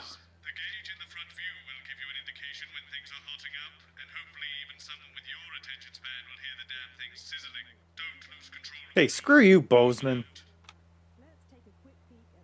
I'm sweating like Peter Clement. Come to Bumlands? We like to come to Bumley. What, you've got someone to hose down the sun, have you? Yes, they've just strapped on the Um, wax wings. Classical illusions, I know we're not substitute air gonna... conditioning. You know, I genuinely thought You know what? We always love Crazy Yes, Neil's. but he is. Our Come to government's Bumlands going down here. Crazy Neil always gets to go first. He's here to keep us safe from people This like one was Russ. pretty good. And I don't like the team membership cards because the cop was mean to me about 10 them. seconds, everybody. So, we've got any actual real news tonight? Well, the world's on fire. That good enough for you? Going in 5, 4, 3. Good evening, I'm Jeremy Donaldson. Our main headlines tonight. Siege mentality. This The World is the Council today temperature gauge, I established guess? a military blockade to enforce the unjust and punitive sanctions. What? They're the now same. entering their 10th week. In a statement from team headquarters a short time ago, Prime Minister Julia Salisbury issued a commanding response to this unprovoked escalation. Ever since these illegal sanctions were imposed, we have gratefully relied upon What? trade and aid from our worldwide friends who, like Uh-oh. us, Sorry if that made a big noise, guys. Today's escalation, however, is nothing short of an act of war. We call upon our international No more allies phone. to condemn this blockade, absolutely. And we warn aggressors to this country that we are neither meek nor defenseless. Thank you. Wait, there's a fan over here too, huh? Fall from grace. Once a celebrated role model in the world of sports, Johnny Hamsleys has fallen to new lows. Has he? His failed TV comeback attempt, times seem to be hard for this former athlete. Yeah, we're gonna This week on the streets of the we're gonna capital, keep telling the story in this way for him, I an think. unrecognizable state. It seems the faded footballing legend has resorted to panhandling to make ends meet, after losing his sizable fortune and any remaining public respect. One witness even claimed they'd seen I wanna see it go back up. "We'll do kicks for hand. In it to win it." Exciting news from Advance today with the announcement of a new monthly prize draw for all team membership card holders. Every month, lucky winners from across the country will be picked at The old random guy. to receive what Team HQ are describing as unique prizes worth more than money. I want to see how this gauge works. Take up on the scheme has been much higher than expected, and if this lucky winner's delighted face is anything to go by, it looks like pretty soon everyone's going Oh, there it is there. Okay. Oh, shit.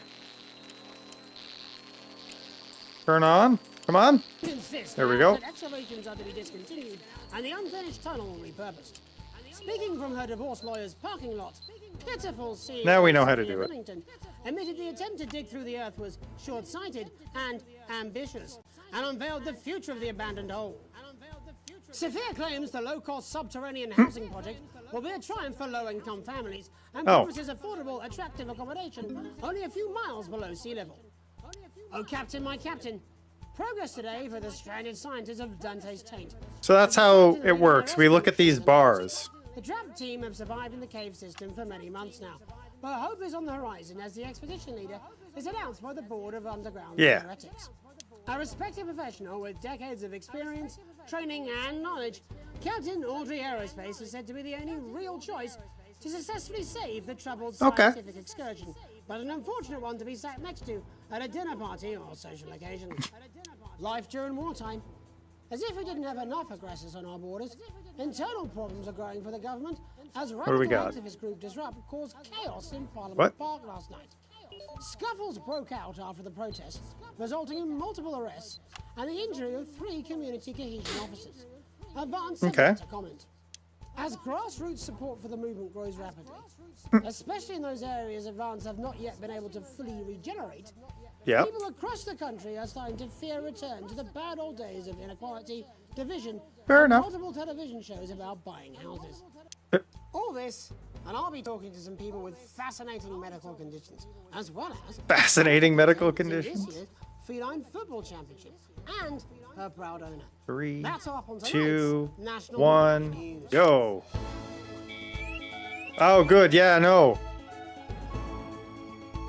Yeah, just be really aggressive right off the start.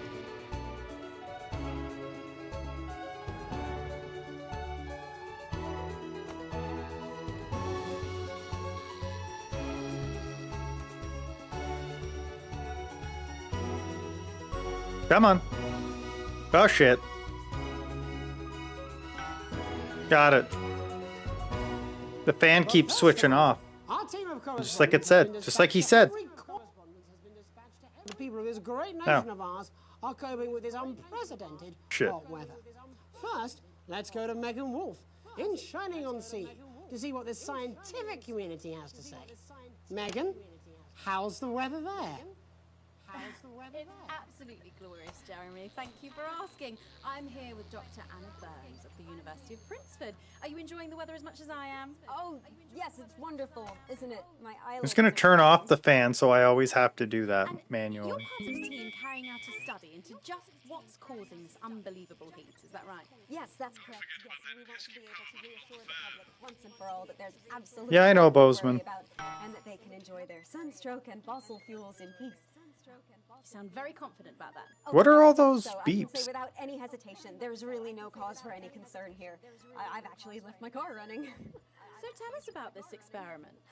Well, we take data from weather stations from all over the world, along with... Do I just have to have it on? And we take all that and we feed it into this state-of-the-art computer.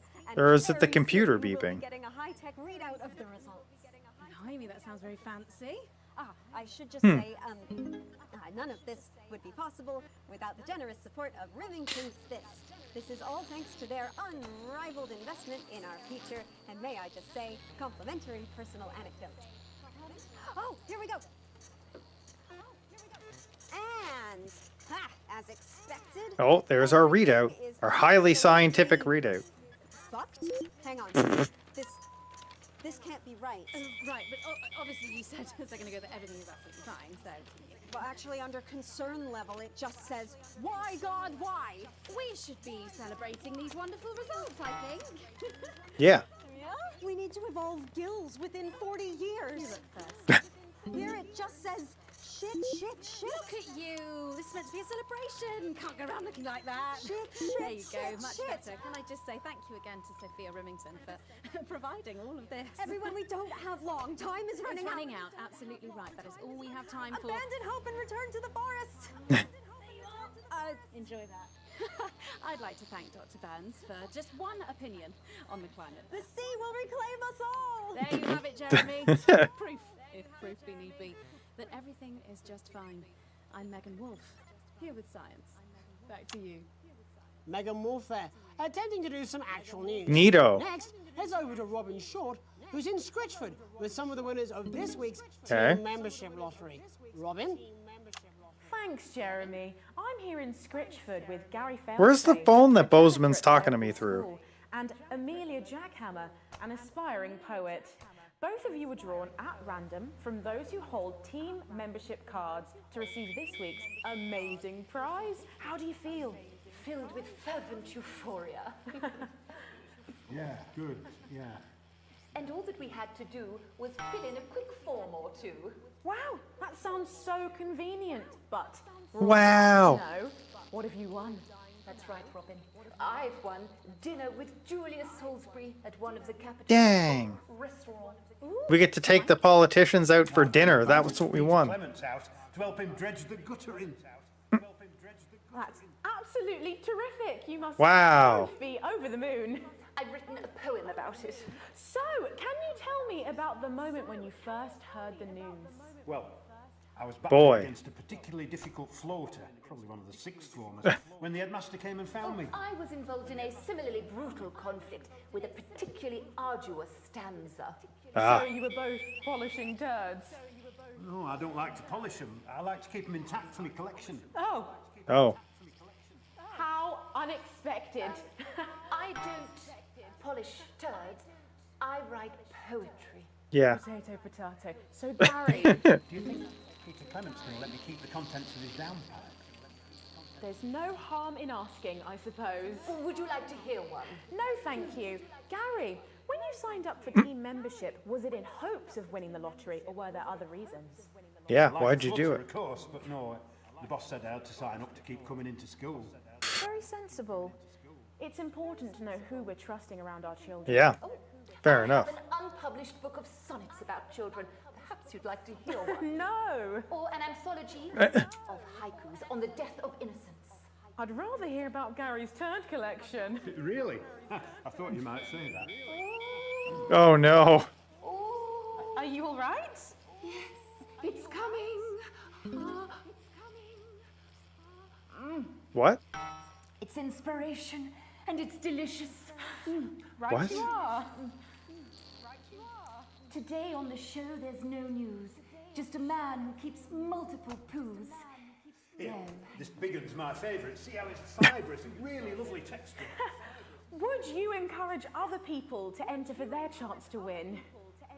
If it's colour you're looking for, take a gander at old Blue Eyes here. The national news lost its way when it covered some crap on a tray. Some of these are quite rare. Maybe that was unfair. And that's all we have time for today.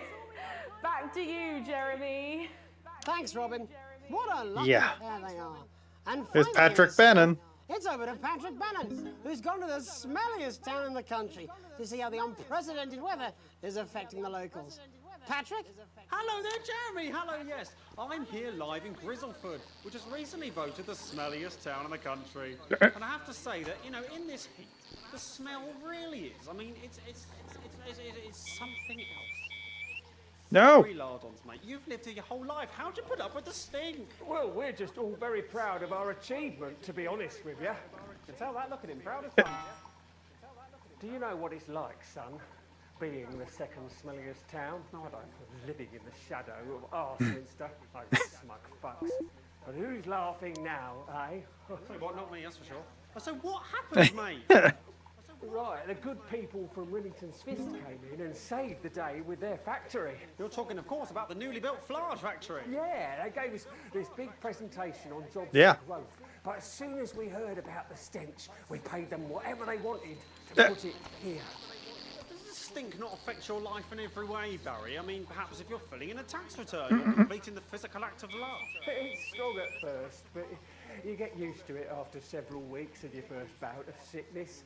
The judges were What? very impressed. So, what's the sickness? Oh, that's nothing to worry about. It takes a few minutes before you develop any symptoms. Now, folk are saying something about the production line and how they dump carcasses directly into the water main, but What? I think it's probably the fume valves on the high street. On the high street? Should I see a doctor? What are the symptoms? Well, the first one is asking stupid questions. Then folk experience a loss What? of inhibition. Fuck off, do they? When was the last time you brushed your teeth, you stinking old tramp? Next recording is a period of randomly bursting into song, followed immediately by delusions of grandeur. That's not really a problem, never sung in my life. Hello, it's sexy Patrick Bannon, and he's wearing sexy shorts now. Oh my God, look at me. I'm like a stallion. I'm gorgeous, why didn't you tell me? I should take my shirt off. You know what? I'll even let you touch me if you want. That will be the bout of undeserved self-confidence. Love the Bannon, feel the Bannon. Oh man, what's the And the ennui. All that's left now are the hallucinations and Oh, good. consciousness. Poor Patrick. No, Dottie? Was that you? Why are you made out of elbows? You know I don't eat opinions. Oh, don't worry, folks. Once he wakes up, he'll be just fine. We'll just find a place to stick him where it won't matter how many times he evacuates his bowels.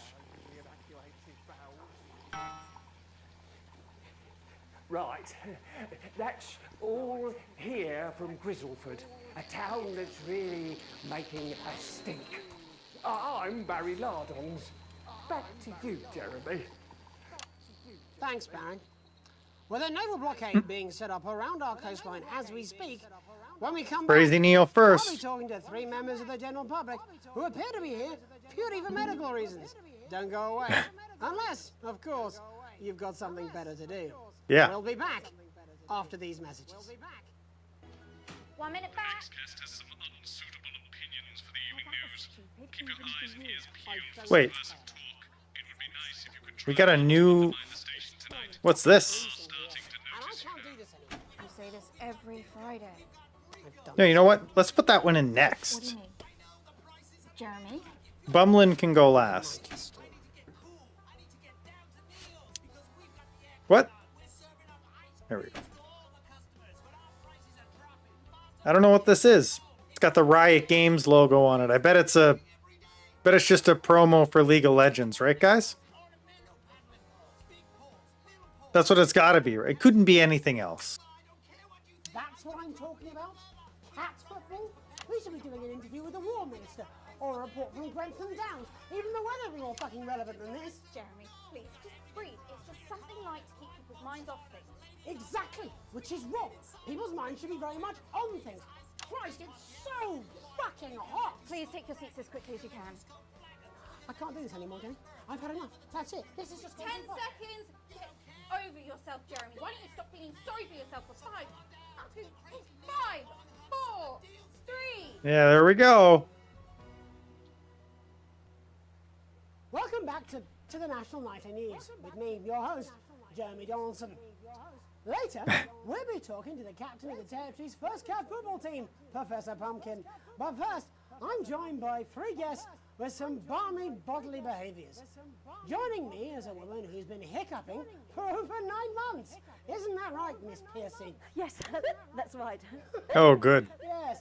Tell us, what brought all this on? Well, it's all a bit of a blur, Jeremy, to be totally frank with you.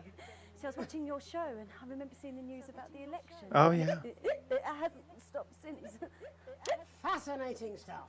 Also here is Frankie Steampipe. Perhaps you could explain to us exactly what your physiological foreboil is. I'm here to say it's high time people like me were respected. Oh. We're constantly overlooked in the workplace, we're whispered about on buses, and we're asked politely to leave children's birthday parties. What? And it's disgusting.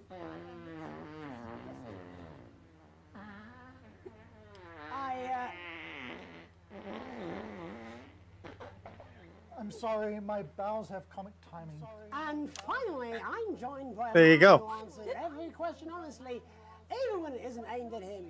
How do you cope with that, Mr. Truman? With a combination of booze, self-hatred, and hardcore pornography. Is that Not according to my therapist.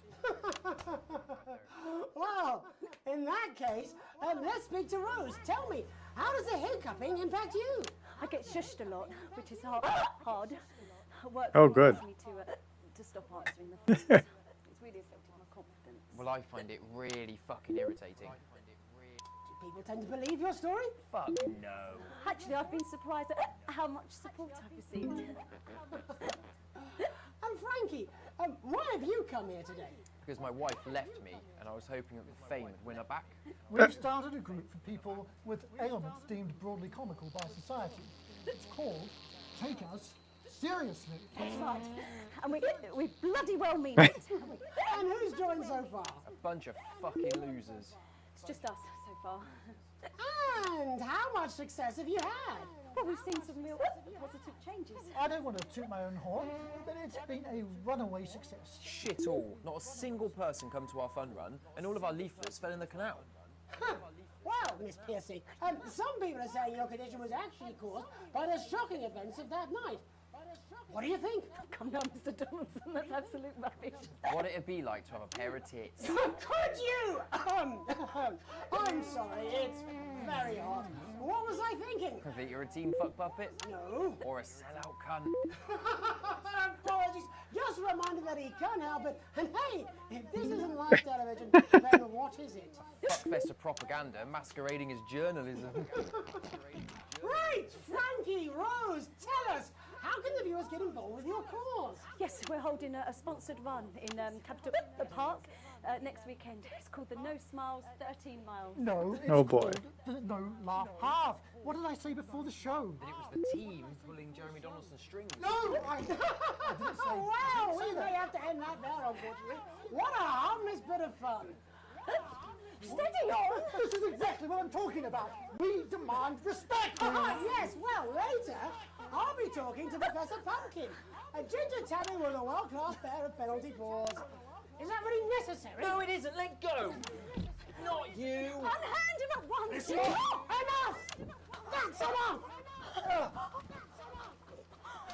Enough! What are you doing? Try not to piss myself. Alex, Don't you dare! Don't you fucking dare cut to the ads before I tell you to. Now, you in the broadcast centre, both with little scapegoat, you listen to me. You cut the ads before I tell you to, and I will kill every single person in this studio. I am thinking about what I'm doing. Uh-oh. I've been thinking about it for a long time. We all should be. Christ, it's so fucking hot in here. Do you remember when we used to do the real news? Before it was all lottery winners and bloody cat football? We are on the brink of a siege, the likes of which the world hasn't seen in hundreds of years. The enemy Here we is go. at the gates, and I'm stuck here talking to these three fucking idiots. I think my hiccups have stopped. You three, get the fuck out of my studio. Go on, now, go, before I change my mind. Jenny, lock the doors. Jenny, lock the doors. Yes, Jeremy. Now. Good. Yes. Now. Good. Right. Okay. You in the broadcast center. Intense. Alex. You are an idiot! You've already loaded up exactly what you're going to play in the commercial, but today is going to be a little bit different. Look to your right. Yes, really. Look to your right. There is a VHS tape, and I want you to load it into one of the machines. And when I say so, I already did that. You play it. That was great timing, Affinity. What's the best news? Alex, I know I've doubted your competence, but surely even you know better than to play that tape. We don't take orders from armed lunatics. Play a normal advert or there will be consequences. Oh, but now, we're going to show the other side for you. Nice. A bit of fucking balance. Like the good old days. Alex, play the fucking tape. No, I don't want to hurt any of you. If I see anything I don't like, I will not hesitate to start. Alex, you're going to get me in trouble with that. Let's hope you made the right call. Reset the system. They're bringing back classic Overwatch? Neat.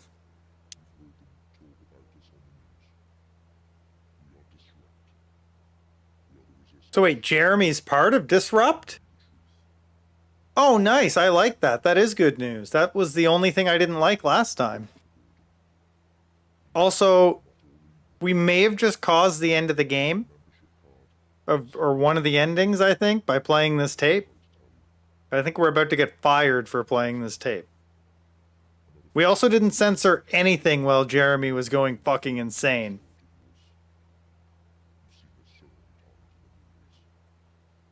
I'm not listening to the broadcast. I don't want to hear what this is. I'm going to listen to it later. I don't want to know. Oh my God, it's Alan James.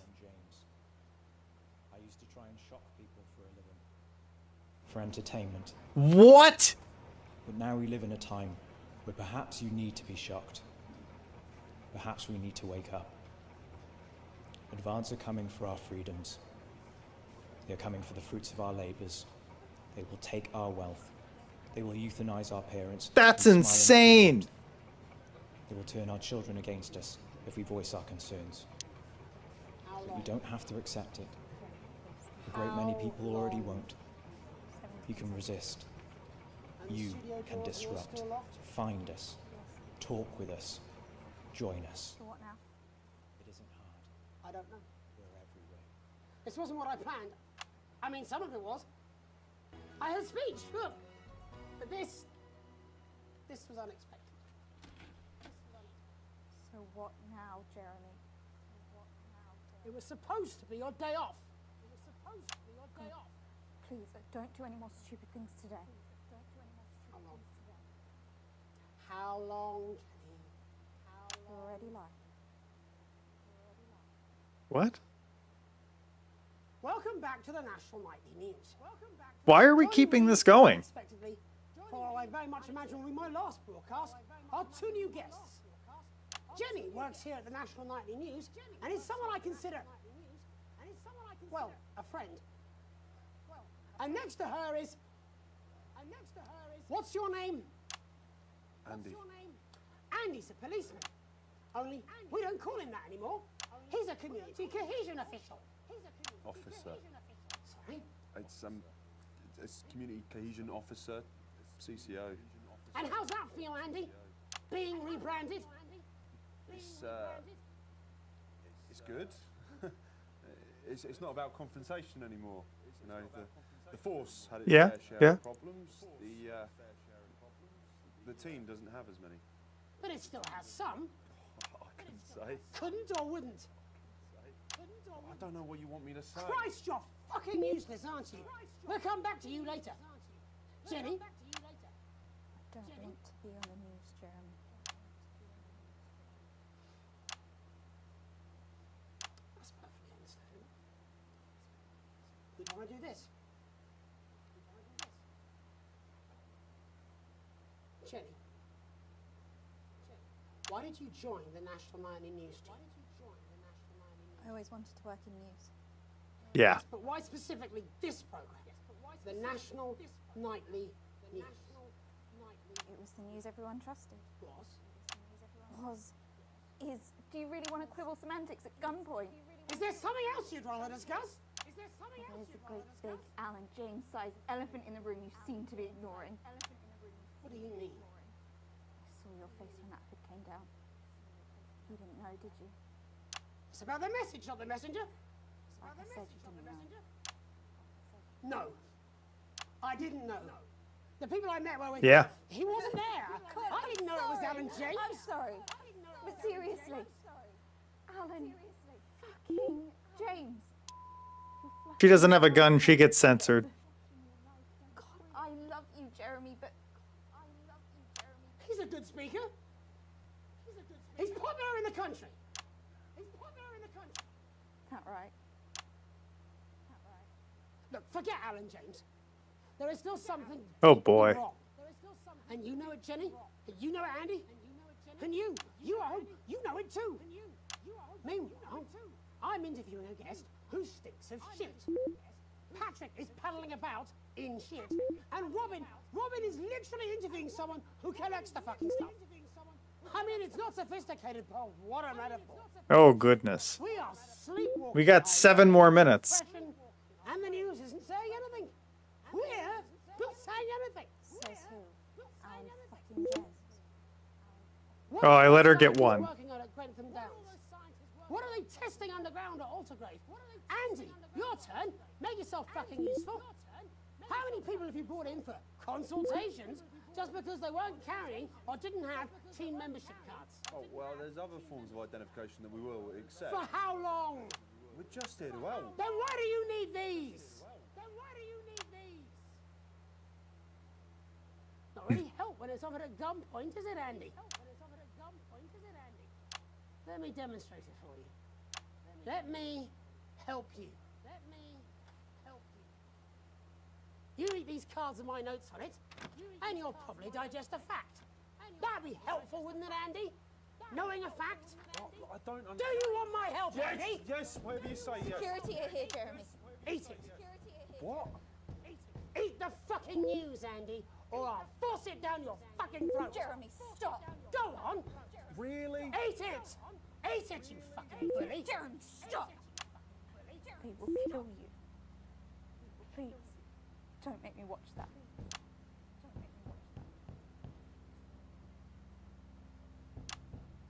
Of course. You're right.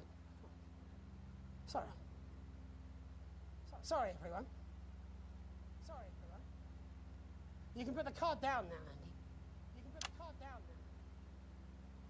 You can go now. You too, Jenny. Fuck off over there. And nearly done. All cameras on me.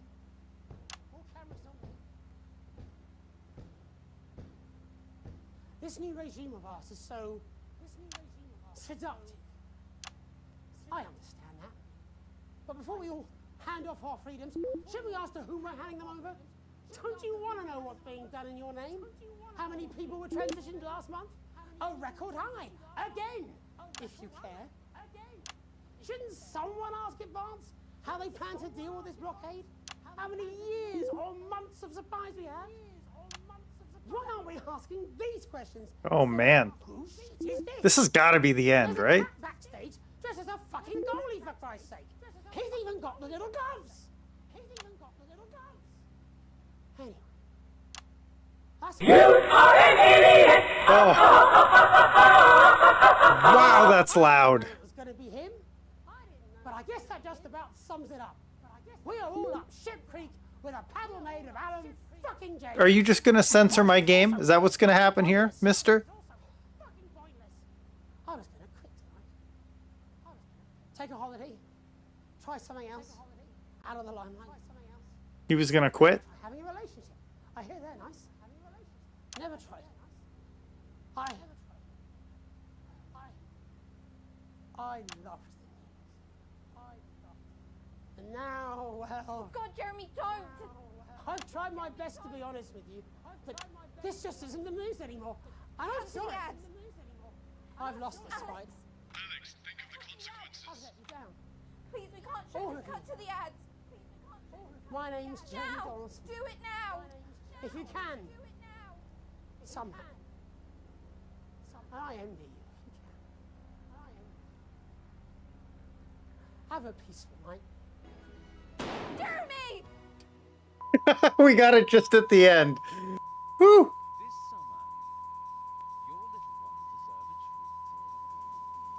I wonder how that edit went.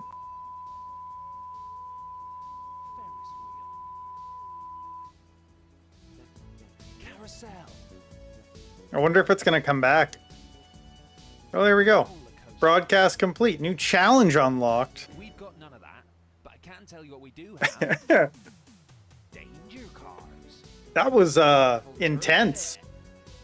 This way.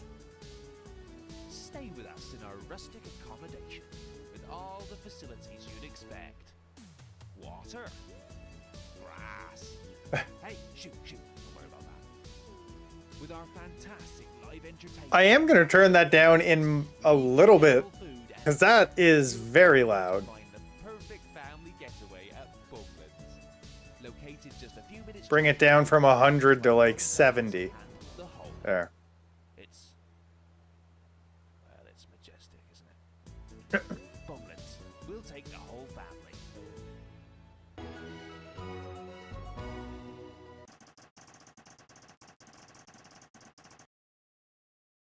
Oh my god, I got a perfect broadcast. And wow. A generous bonus? Why? Because I didn't show him kill himself? Or because I showed the anti-government things? Mm-hmm.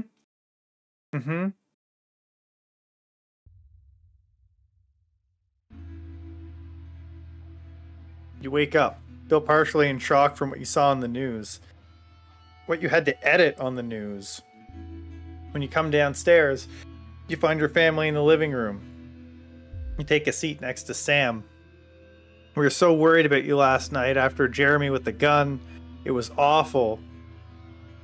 And then she asks if I'm okay. I'm just gonna keep doing what I've been doing and just squash it down. Sam glances at Charlie, then back at you. We saw you choose to play that tape.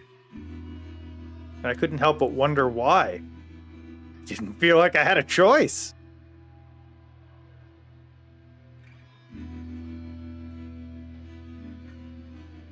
So it's a bit of both. I think that's why there's 14 endings, because like the game changes. If you follow what the government wants, you're not poor and you're very, very wealthy. But like it gets worse and worse and worse for the public. And then the more you censor, the worse your own life is, but the better it is for the public. It's part of the game mechanic, actually. It's kind of cool.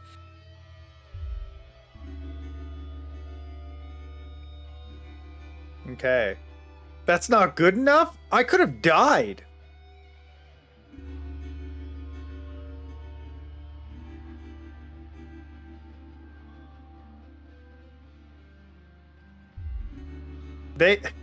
He had a gun, and he said that if I didn't play the tape when he said to, he'd kill everybody.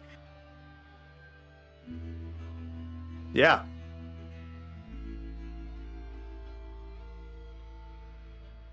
Well, good. My wife supports me. I absent-mindedly turn on the TV. The TV is playing through an old western. It's not quite as distracting as you'd hoped. You're never going to please everyone.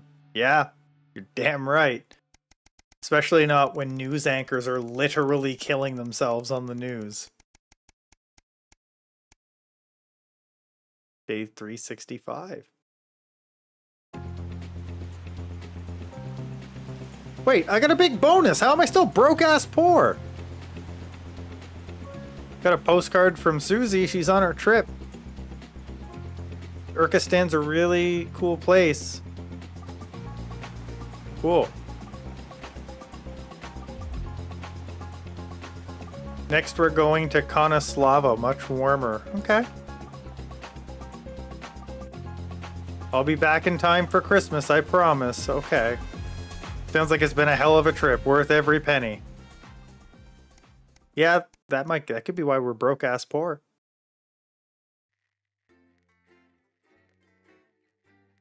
Your wealth is affected by your choices at work and at home. And your wealth affects some of the trees that you go down, I believe. The 20-week war. We have new things.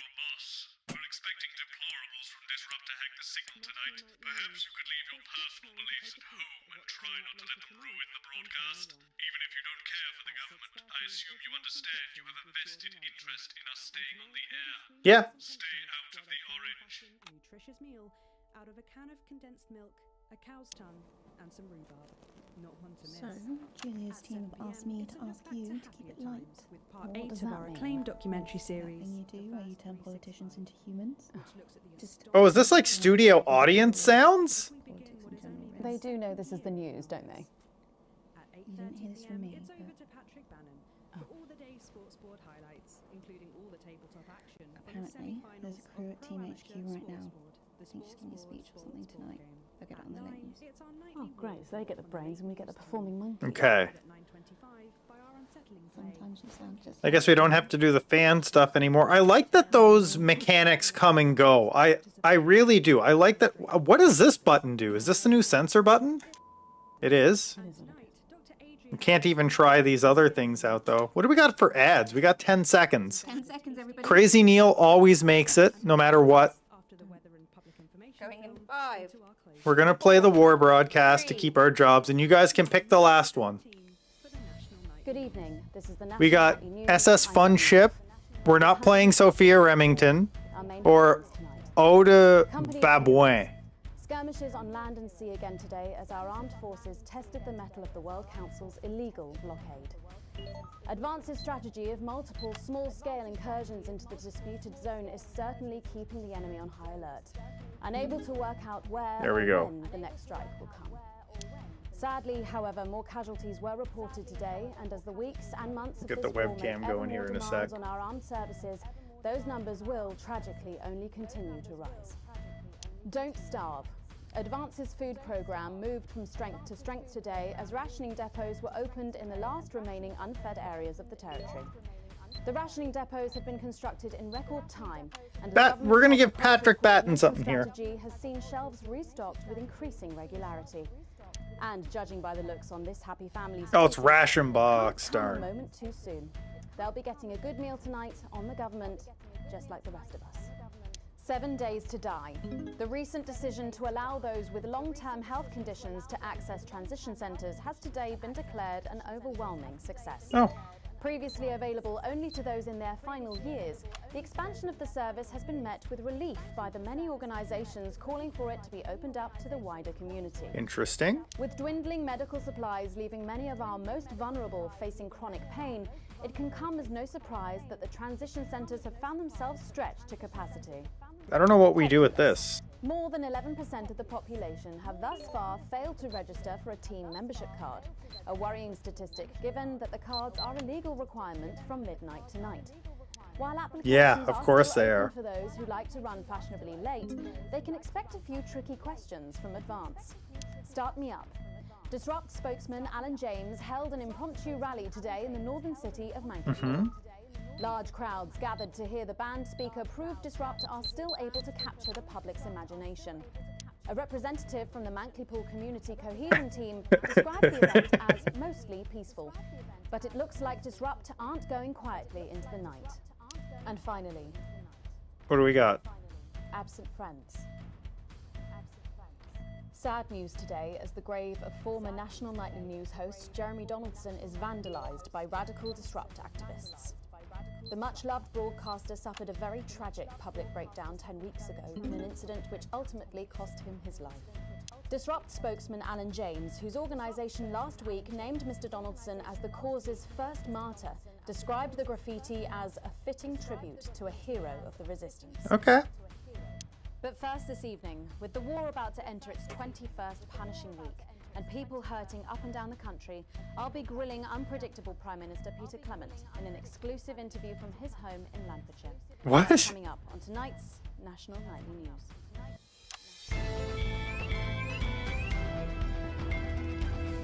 What is he? He's drunk, very drunk. What the? Why?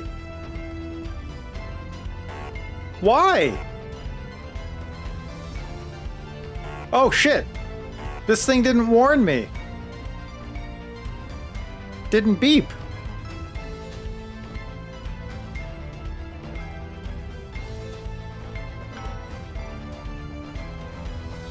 In part 2, I'm a little overexcited to announce I'll be interviewing the one and only Lil C. And later we've got a new feature Hey, that's sure to interesting. back for more. But first tonight, let's check in with Prime Minister Peter Clement, who's speaking to us from his home in Lancashire. Good evening, Prime Minister. Have we caught you exercising? Have we started? Yes, that's right, Miss Wolf. Just a few minor adjustments. I mean, nothing drastic. I haven't joined the gym or anything. As my old mum used to say, just because she won't take it up the shit, it doesn't mean you shouldn't try for a quick fiddle up the car park. Language, Prime Minister. Language, Prime Minister. What? Quick fiddle? What's wrong? Oh, shitter. It's shitter, isn't it? Yep, that's the one. And can you tell us what... Maybe it did beep and I just didn't hear it. Well, you know, Mrs. Today, I spoke... You know, the night the blockade began. When Jeremy Donaldson... Well, you know. And it was blistering hot, as I'm sure... We're not gonna... And I were a bit wheezy from all the cigars and all that. And Mrs. C turns to me after the signal dropped away, and she was in floods of tears. And she says, We're not gonna do the activist thing this run. We'll do it another run. So I made a decision. And since that day, I have stopped smoking cigars. Except for Christmas. My birthday. Weddings. State dinners. I got this useless Rudy backwards doesn't go anywhere. And apparently I'm going on a walking holiday this Christmas, and that should finish me off for bloody good. Did you make the decision to holiday within the country this winter because of the blockade, Prime Minister? Well, Mrs. C has never liked travelling at the best of times. These are certainly not the best of times, on that we can all agree. And there's a lot of red tape involved in leaving the territories at the moment, as I'm sure you're all aware. Some of those farmers are bastard long. All in it together. What? All in it together. Oh yeah. Also, it doesn't seem very advanced to be going abroad when the rest of the country is grounded. And yet, Julia Salisbury announced today that she'll be visiting Spenland during this year's winter break. Why? Is that really an example of team spirit? What? Did you know about this, Gail? No one tells me anything, Peter. You should know that. What did you know? Well, leaving that for a moment, it says on this card that a body like yours must take some planning to achieve. What's your morning routine? Well, I have a frigid morning routine. Rigid. It's rigid, for fuck's sake! Oh, yeah. A rigid and demanding plan that my doctor and personal trainer... Who's your personal trainer? Some prick called Clark. Is that on your card? I thought we might wonder. Prime Minister, speaking of planning, with the blockade in its 20th week and the people of this country reeling from its effects, what plans do you have to get us out of this mess? Well, that's a very blunt question, Miss Surely Wolf. one for which you, the democratically elected Prime Minister, must have an answer. Don't you get smart with me, Pat. I was a fucking national treasure before you were a twinkle in the milkman's scrotum. You want to talk about plans? Let me tell you about plans. That's all we do. Fucking plans and revise plans and then meetings to discuss the implementation of plans and plans and yet more planning for fucking plans and yet more fucking plans. Well, that's good. That's good to know. Oh. You know, I used to really like you, Pat. You're a breath of fresh air.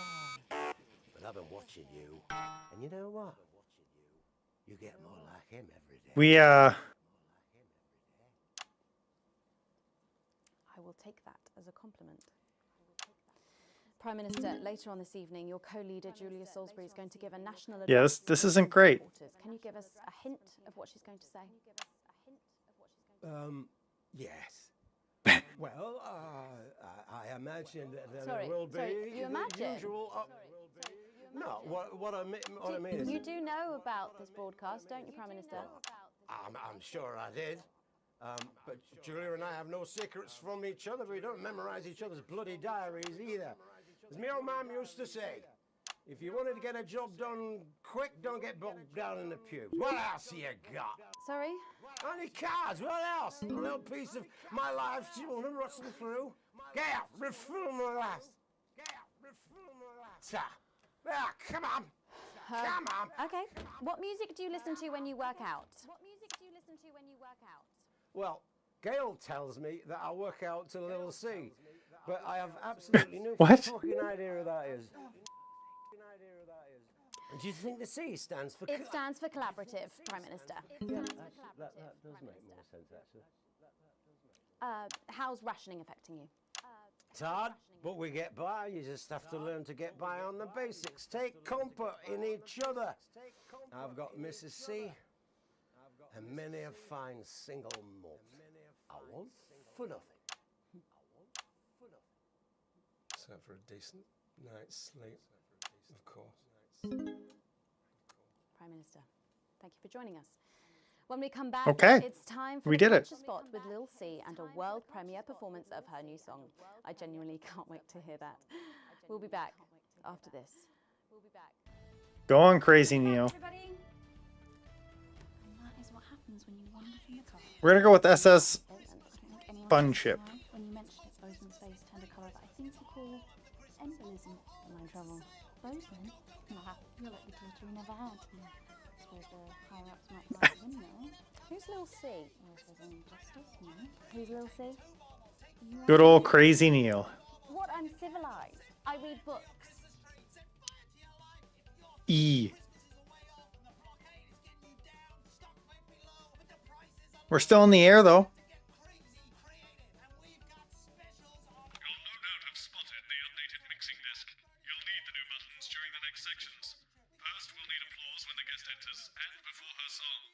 Okay. Okay.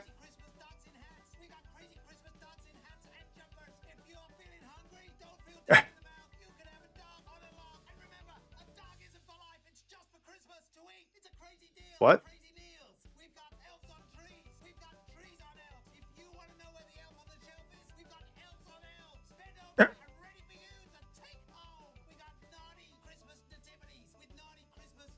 I've never heard of her before. Oh, she's big. What? Is she any good?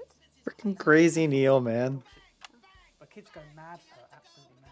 Live in 10 seconds. Hang on, Colin, you've got kids. Yeah, I've got about 6 or 7. I wonder how it's gonna prompt me to do the applause and stuff. 4, 3. Thanks for coming back. Later, we have an exciting new feature that we just know you're going to love, so stay tuned for that. But first, Okay. I'm really excited for our next guest. She rose to prominence as the delightful Susie May in All My Daughter's Children's Men, before taking the music industry by storm this year with her debut album Okay. smashing the chart records at the age of just 20. Let's give it up and welcome Lil C.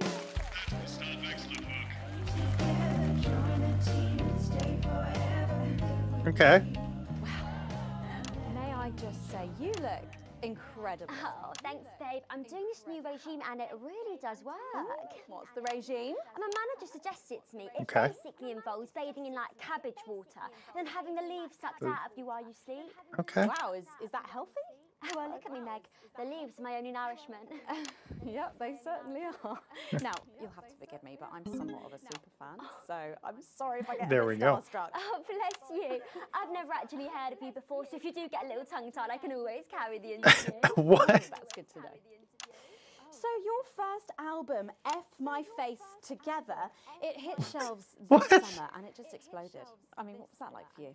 Bonkers, just so weird. I was in all the papers and the magazines. Overnight, I went from that like annoying little girl from that show to that like sexy little girl from that show. Wow, that must have been bizarre. Not really, it was just like any other morning. You know, get up at 5, go on a 4-mile run, have 3 meetings on my cabbage bath, but then only then was my dad actually talking to me. Oh, of course. I mean, the famed country singer, Billy Bob Jean Short. Yeah, there you go. There's nothing that strange about it, Megan. Okay, yes, he may believe that aliens told him to hate women, but there really isn't anything to prove that he's wrong. So, this newfound explosion to your popularity. Neato. I mean, did that change your life?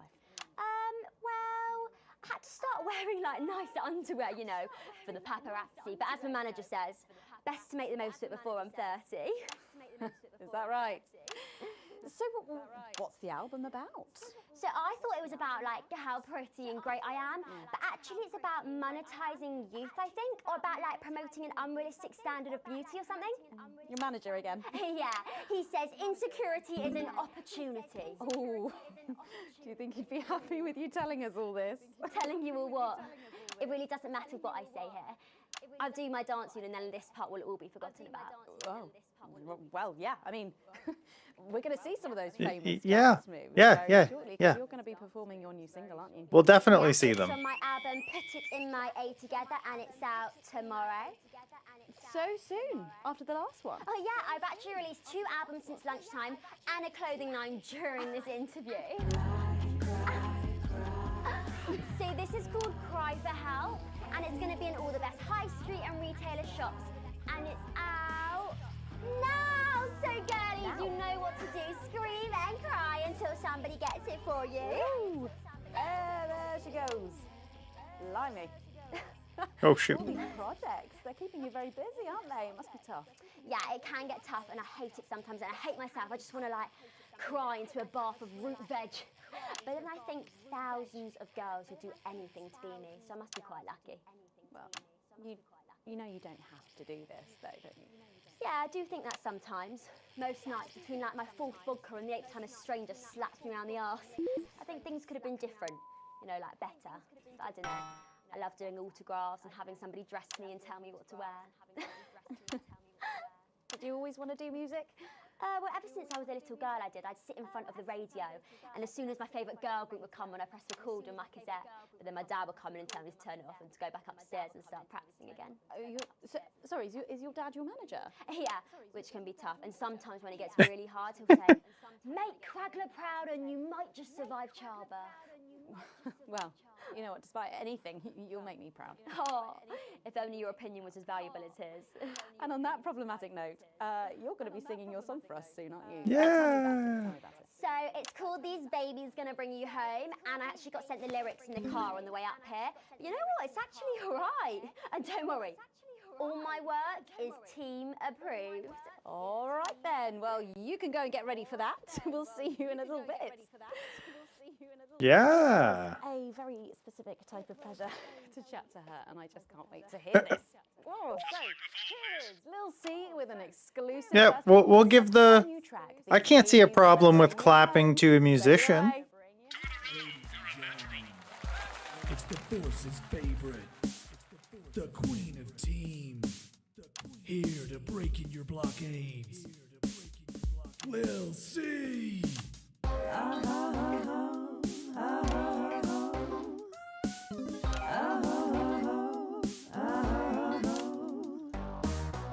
Oh baby, can't you see I'm hungry? There's a place in me that's empty. I want that meat you're packing, only you can fill that crack in me.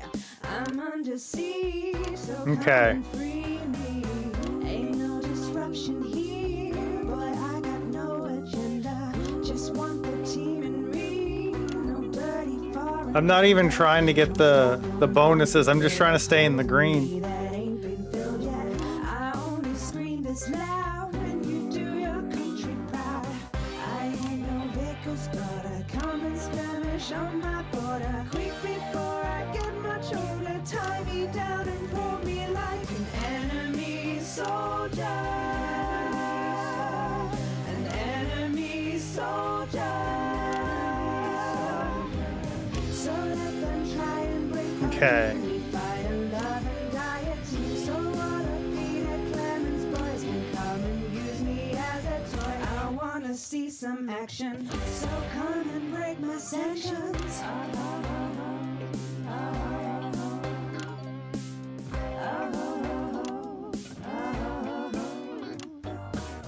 I've been this wild and free since Mom unburdened me. She was only 53, but gave to save her family. But there's no one judging me if I'm the one that's in your fantasy. Don't die alone, these babies gonna bring you Okay. home. I ain't no Vickers, but I come and skirmish on my border. Quick before I get much older, tie me down and pour me like an enemy soldier. An enemy soldier. So what a Peter Clemens boys can come and use There we me go. as a toy and flip me over, grab my hair, rip off my clothes and down from there. I wanna see some action, so come and break my sanctions.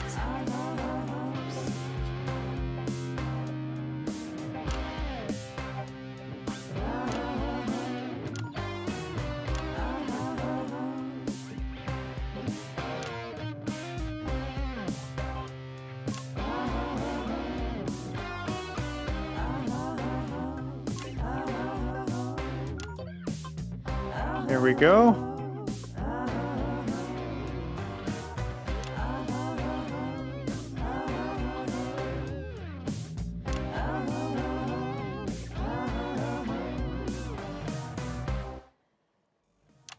Well, if that doesn't distract There we you from go. the world outside, I don't know what will. I'd like to thank Lil C for Next advert's well, up. for doing Yep. that. Don't go anywhere. After the break, we'll finally be revealing the new segment of our show that we just know you're going to love. Oh, We'll be good. back right after this. And we're out. Nice, we did it. How'd we do? Did we get like an A+? Probably not. Can I just say, thank you so much for letting me do this. It really means a lot to me, you know. Yeah. To be able to promote myself on such a mainstream platform like the news. Well, don't worry about it. And you know what? Good luck for the future. Take care of yourself. This industry can be crazy sometimes. Watch out for that father of yours, won't you? Oh, no.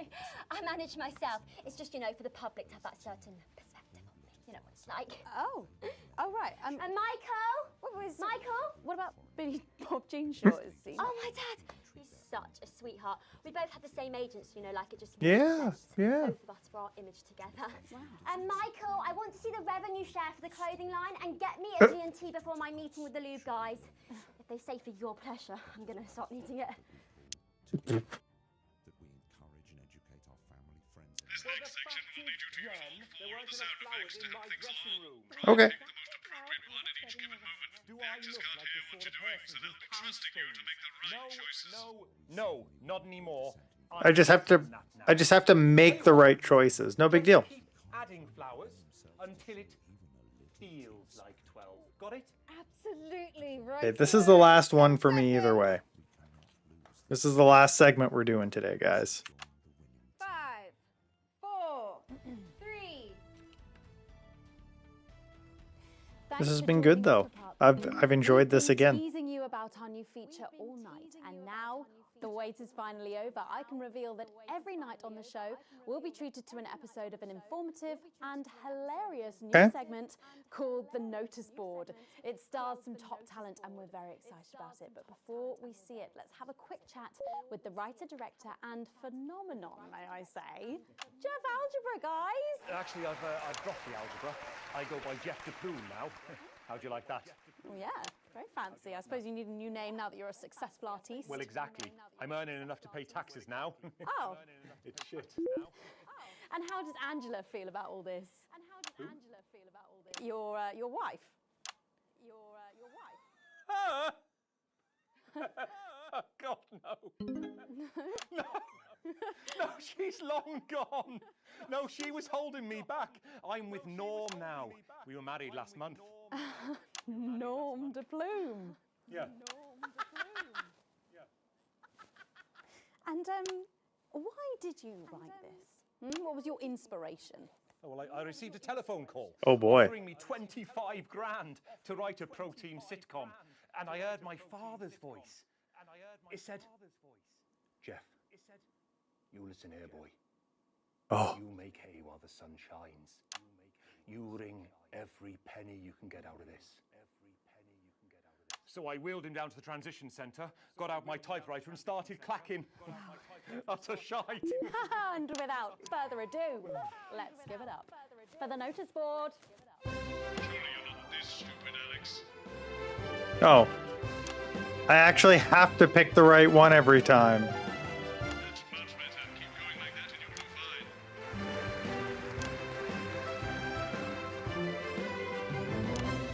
Good morning, Miss Craven. Oh, morning, Ray. Everything all right, Mrs. Craven? You look as worried as the vicar in closing time. Oh, Ray, it's those young louts. They've vandalized my shop again. No! Yes! They've written all sorts of obscene language and crude pictures, and I know it's those damn youths. I don't know. It could be the vicar at closing time. I'm just worried they won't ever become Oh, God. productive members of the community. What if they never see the error of their ways and end up as social outcasts, such as shoplifters or bong rats? Don't worry, Mrs. Craven. This is a very supportive community, and I'm sure that in time they will fit into this society like this key into this lock.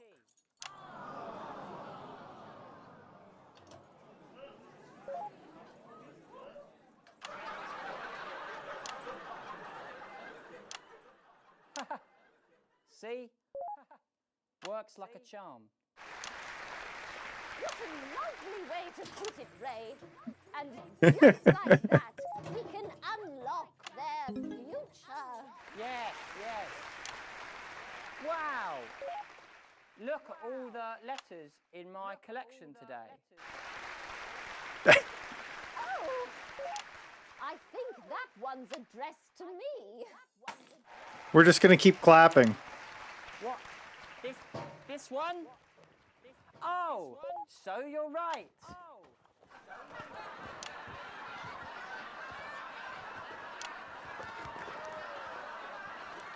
Here it is.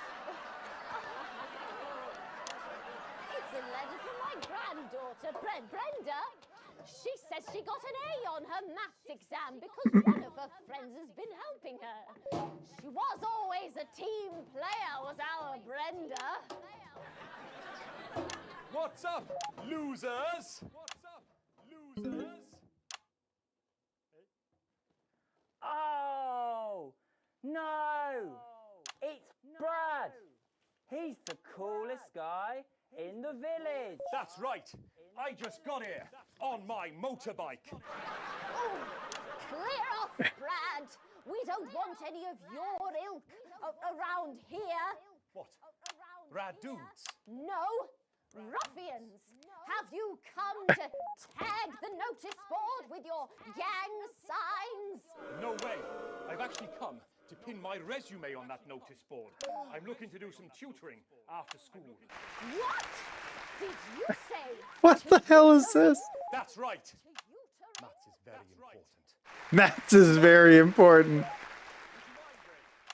Not at all.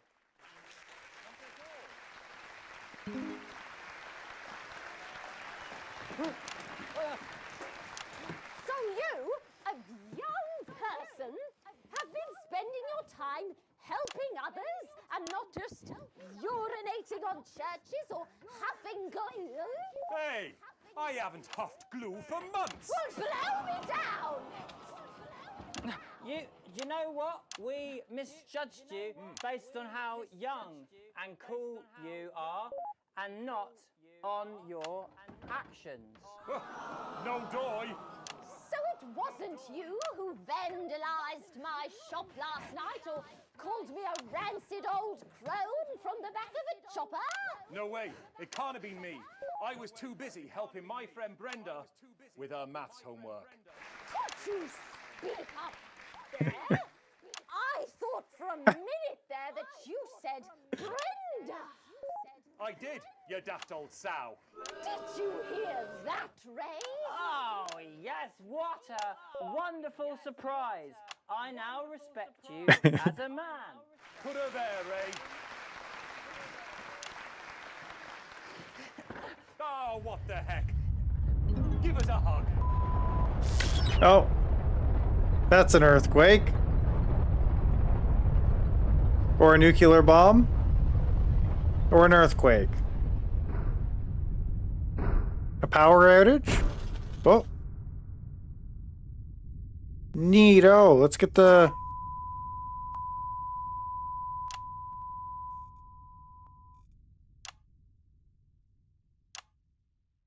Of the notice board, but we are receiving some breaking news. I'm being told Okay. we are picking up reports from across the continent of what appear to be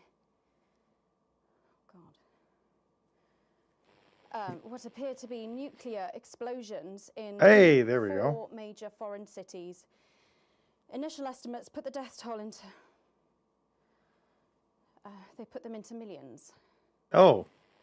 I'm being told we're experiencing some power shortages as a result, so apologies for the interruption. And apparently we can go live now to team headquarters for an emergency broadcast from Prime Minister Julia Salisbury any moment. Wait, didn't we know about this? Yes, let's go to that now. Good evening, citizens and leaders of the world. Minutes ago, operatives working for Advance detonated nuclear explosives simultaneously in 4 major cities across the continent. Why? We have similar devices in 58 other urban centres and will not hesitate to detonate them if our conditions are not met in full and without delay. The people of our territory will no longer tolerate your illegal and genocidal blockade. What? You are to remove it immediately. We will accept nothing less than your unconditional surrender. Your territories will be taken under our control. We will install replacement governments to ensure that your citizens become part of the new future. Your borders are now our borders. Your people are our people. They will finally be fed and clothed and educated and healed. Oh. But for your privileged few, the moment that they feared is now upon them. Allow me to be crystal clear. It ends today.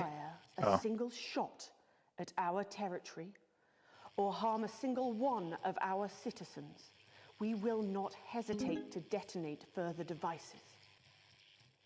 Jesus. You will not find them, though no doubt you are already searching for them. Our technology is decades ahead of yours. There we will go. Expect your complete acceptance of our terms by midnight tonight. Thank you.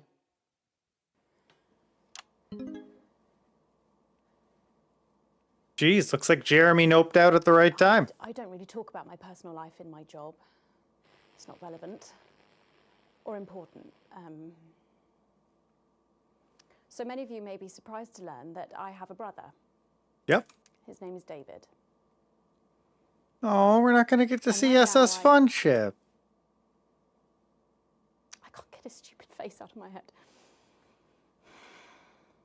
He's a researcher and he's currently travelling the continent for work. Ah. And I don't He might be dead now. I don't know where he is right now. And I should imagine that there are many of you sitting at home tonight digesting this news, and you also have loved ones on the continent. In Urkistan, or Havia, or San Palmerino, or... One of the places we just bombed. Or Konislava, which is where David was when I last spoke to him 3 days ago. So when I tell you I know how you are feeling tonight, believe me, I do. But I also know that there's... Dang, man. ...to events. I see it every day here.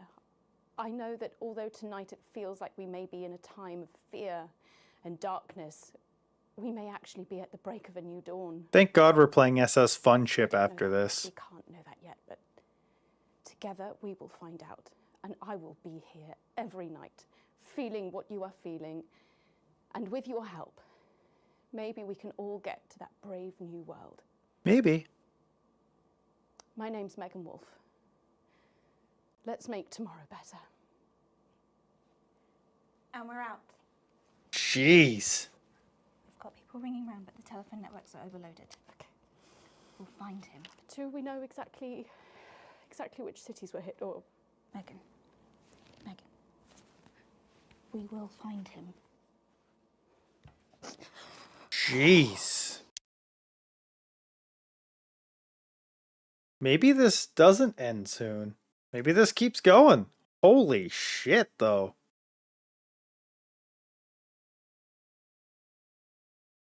Dang. Well, let's... Just like the brochures say, you can't cheat on your wife.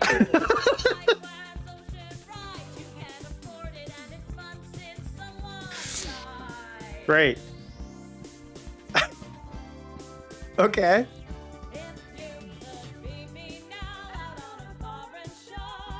Oh, they even got harmony.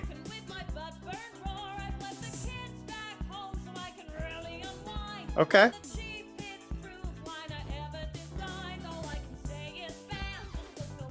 I like this. This was the good one to end on.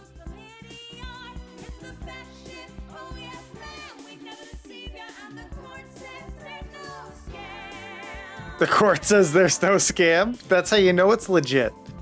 That's who I would want to tell me that, the court. Due to the ongoing military blockade, some destinations may differ from those Pleasure court. as the cruise now mainly takes place around Sudbury. The cruise is mainly it's mainly around Bumley. So if you want to come to Bumley, you got to take the SS Fun. What did I do so wrong in E? What did I do so wrong in the first segment?